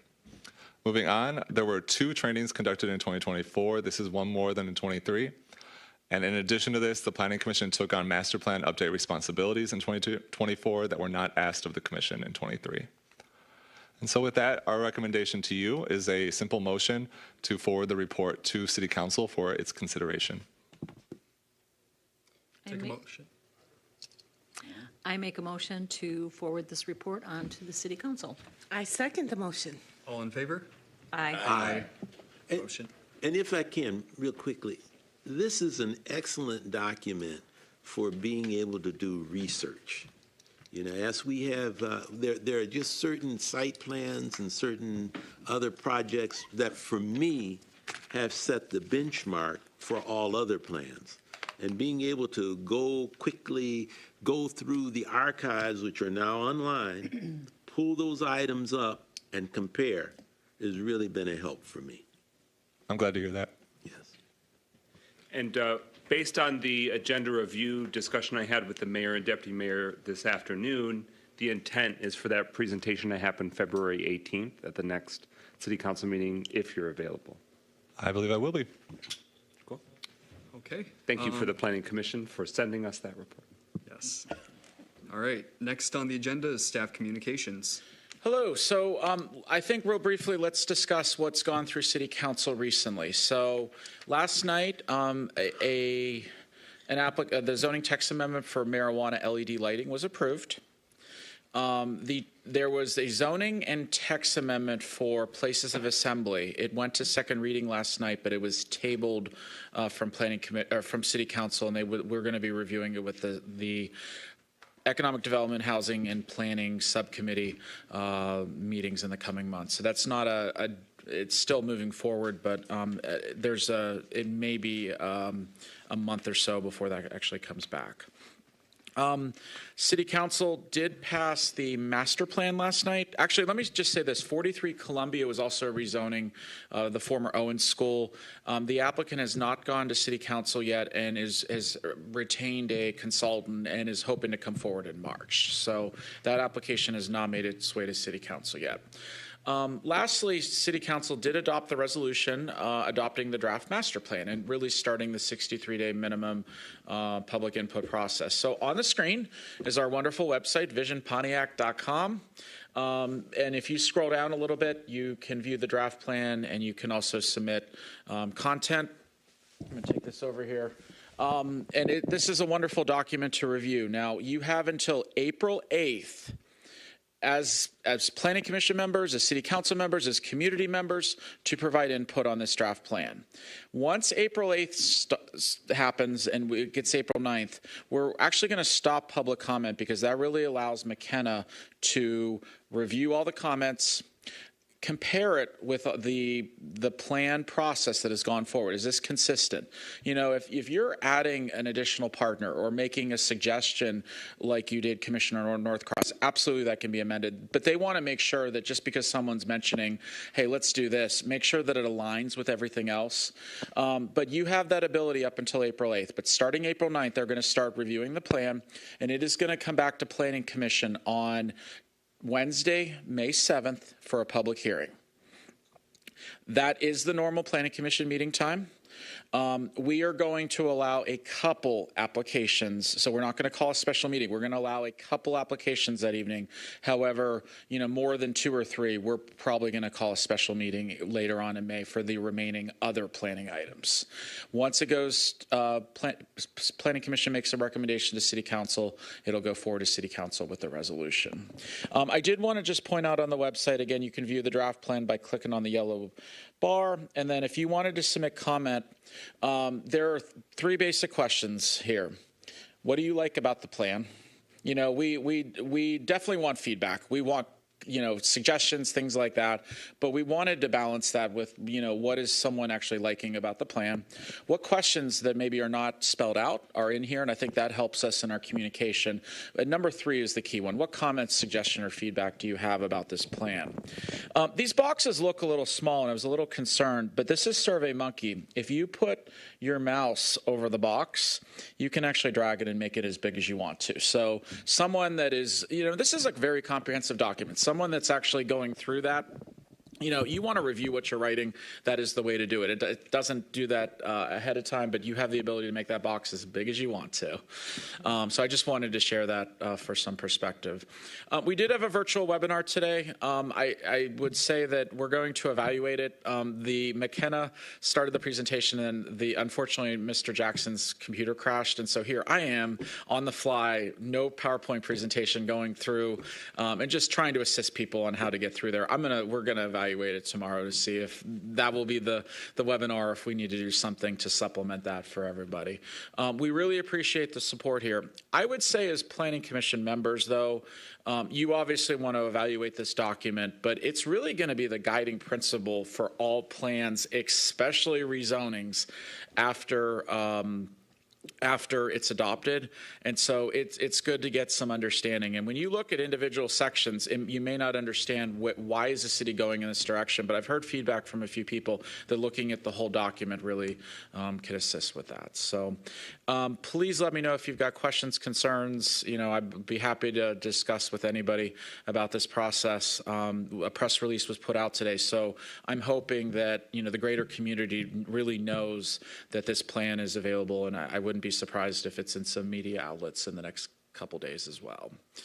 Thank you for your involvement on this plan, and I know many of you have attended meetings or done various things, so we really appreciate that support.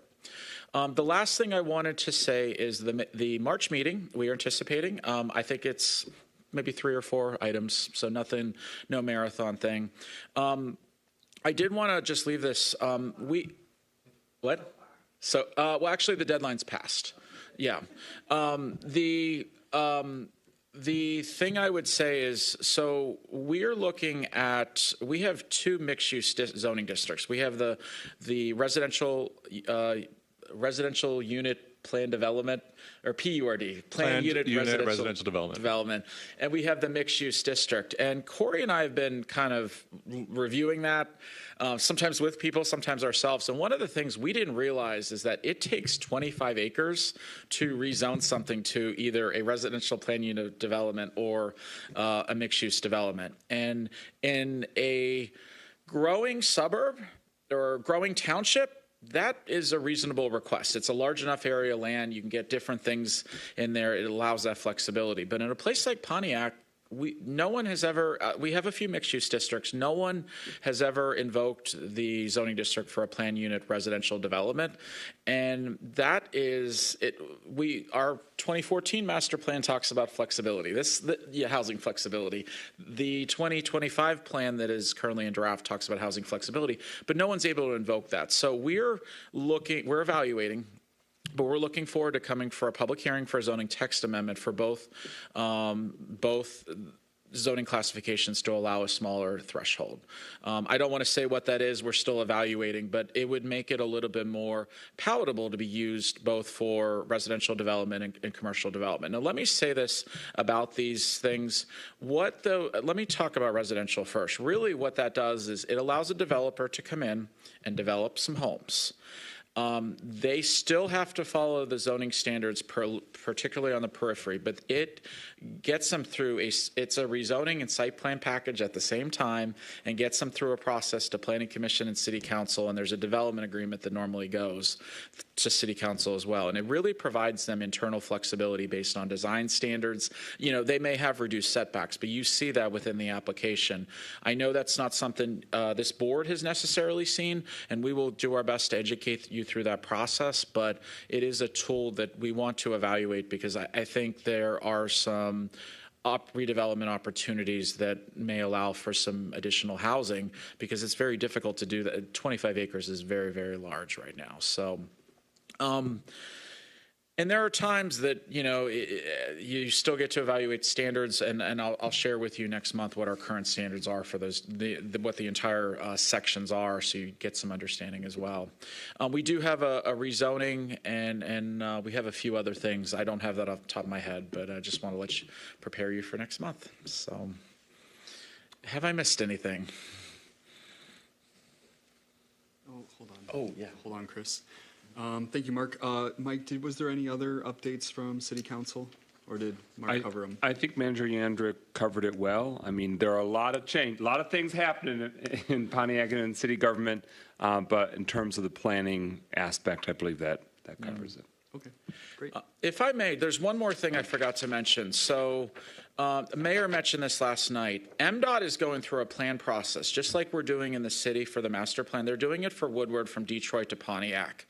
And this is a really good time for Pontiac residents, including Planning Commission members, to provide input on the long-term plan for Woodward for MDOT. And I would say that I know that there has been some concern with some of MDOT's previous proposals that, I've heard at council meetings both before and after I was here.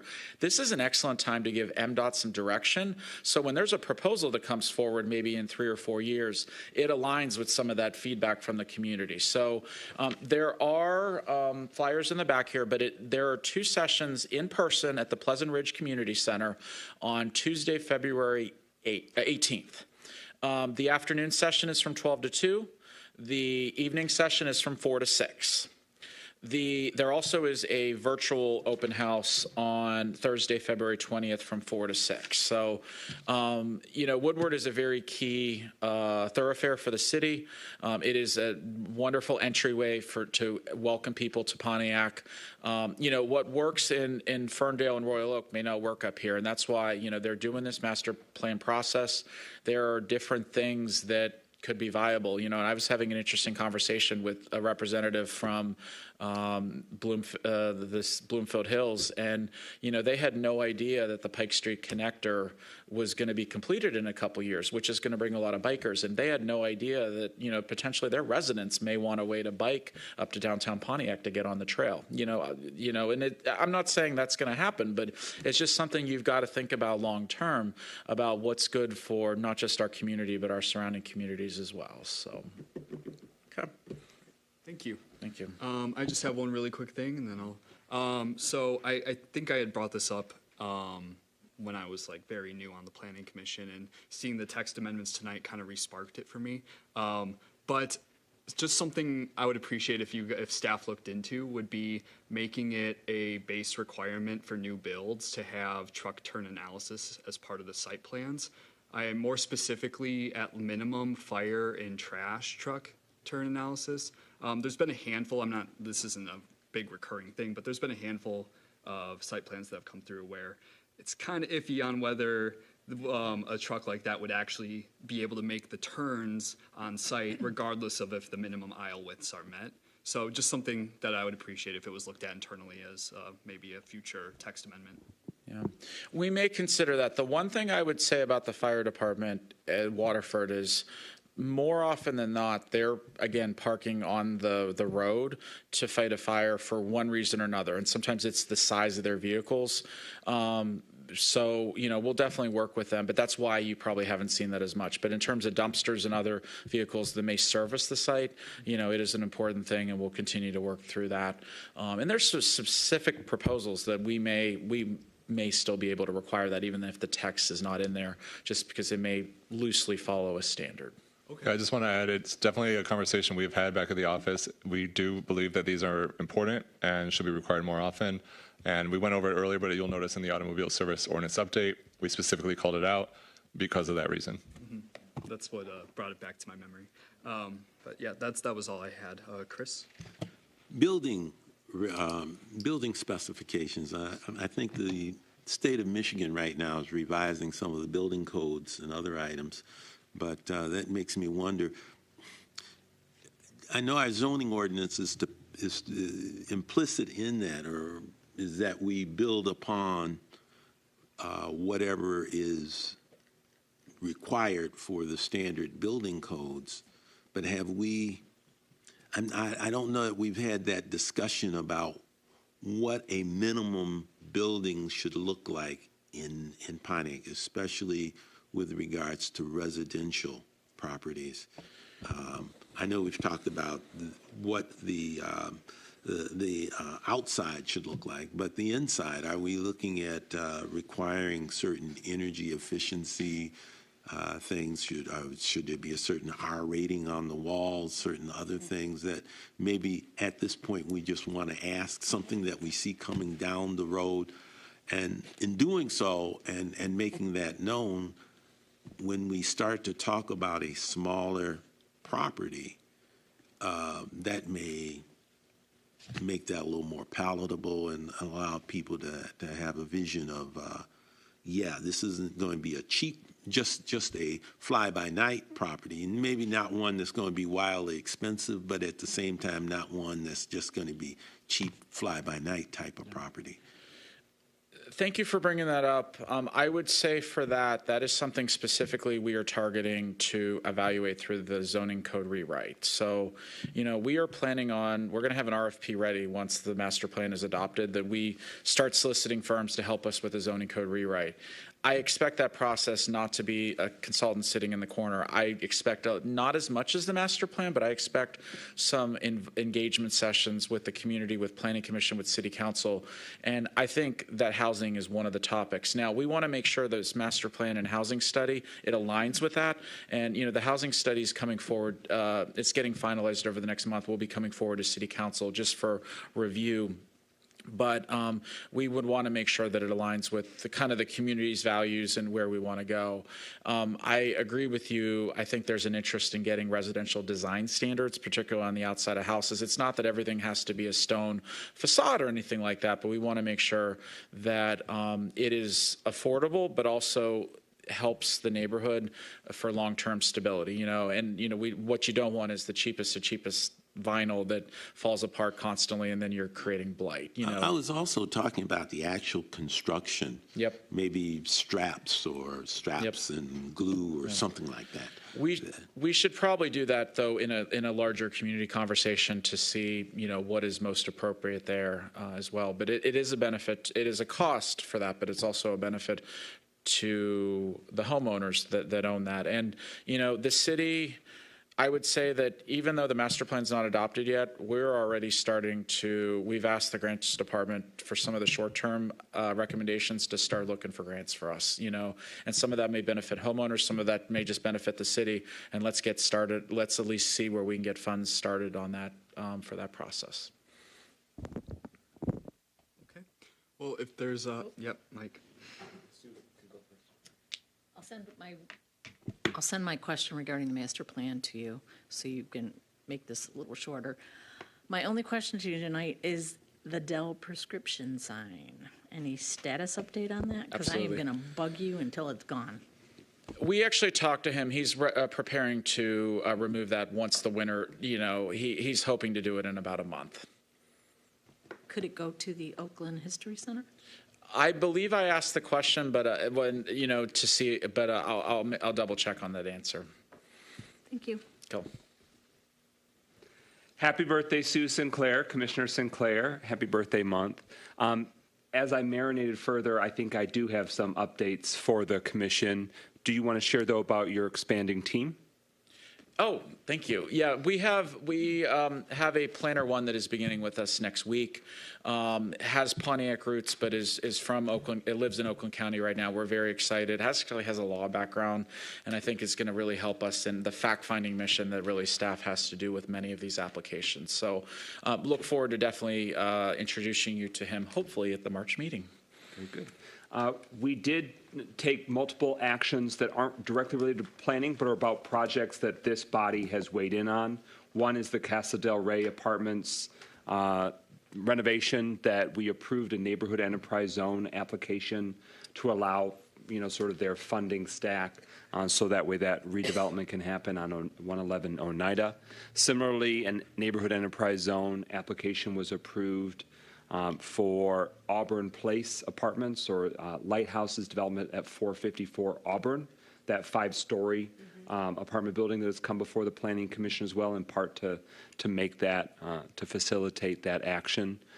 There was also, so that was city council, and those were the first NEZs we've ever done. We had created the Neighborhood Enterprise Zone Economic Development Tool. Now we're begun utilizing them. I'll update this body as more move if they're related to projects that you've seen, approved, or moved forward.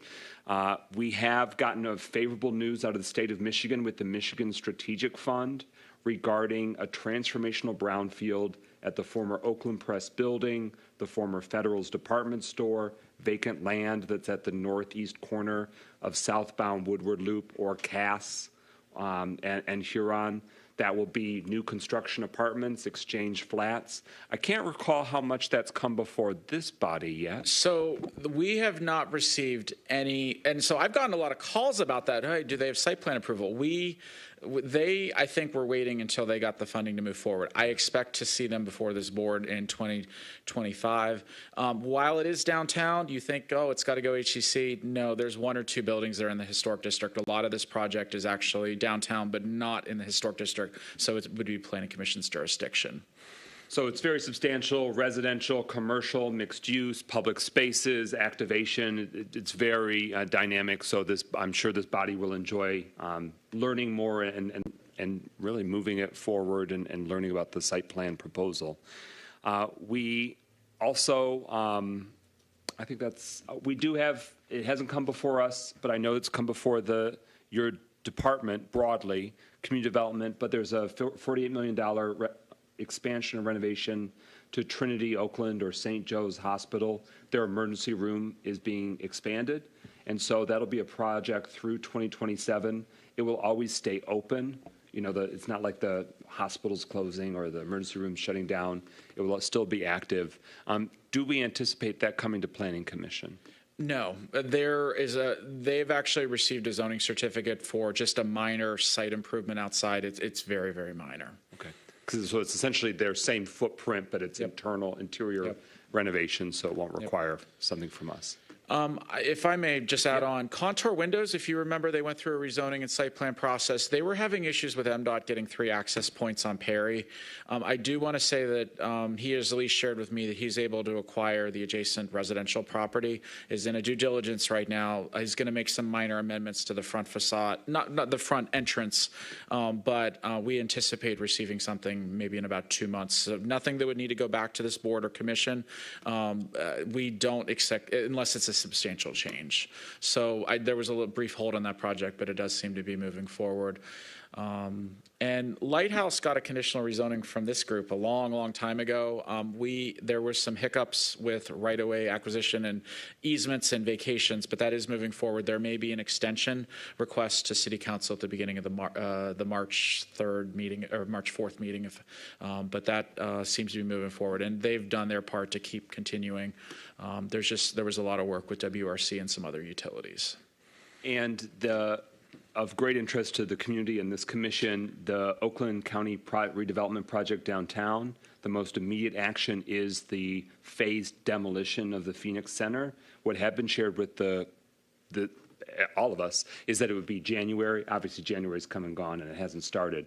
But so we have not received the city has not received a demolition permit from the county and their contractors yet. But we expect that ideally in February. So you may start see fencing, screening fencing go up before we have this next Planning Commission meeting. And that was as of Monday morning. Obviously, requests and applications could be filed since then as well. And the Mark Twain School, while their site plan is not ready to move forward to Planning Commission, that might be a few months away. We did have a pre-application meeting for demolition, so they're going to do that first, resod the site, restore the site, and then come forward with the site plan. But we're anticipating the application within about 30 days. The question was asked this evening in terms of build it in your neighborhood, and I just want to say, yes, I do welcome that in my neighborhood. I live across from the 40-year abandoned Central School and that rotting wasteland of a parking lot. I think that there is a lot of life and benefit that could happen with the historic renovation or repurposing of the land. But also in my neighborhood is Winston Commons, which is townhome apartments, all affordable, all attainable. And when I lived on Mechanic and now at Union, it was a lot of vacant land or empty houses or vacant land, and now it's a full intact neighborhood block and dozens of housing units, and it's been a positive to the neighborhood. There's been no, blight increase, no crime increase, no traffic that's wild. It's positive in many different ways. So I just want to state for the record, yes, I respect that there can be differences of opinion, especially where you live. And I am going to be on this commission, on the city council, as a community leader. I have consistently been pro-growth, pro-progress. So if you don't want change, I'm not your guy. And if you don't want anything to get be different, I'm not your guy, because I think we need a lot of change and a lot of forward movement in a lot of our neighborhoods and our corridors. And that's something I put my money where my mouth is. My votes reflect consistently throughout the city. That is the approach I want to take, and that includes in my own backyard, because there's a lot of growth that can happen as our neighborhood continues to evolve. So I respect the residents' frustration and passion. I just want to say, yes, that is my approach. It has been, and that would be the case. And I'll say that it is in my neighborhood, and I did vote to approve it. So there you go. Following his advice. All right. Final call. All right. Just one other item. Making a motion? February the 15th. Chili time. Chili time, Optimist Club, chili cook-off. I have tickets. All right. That Saturday. Motion. All in favor? Aye. I need a second. Someone say second.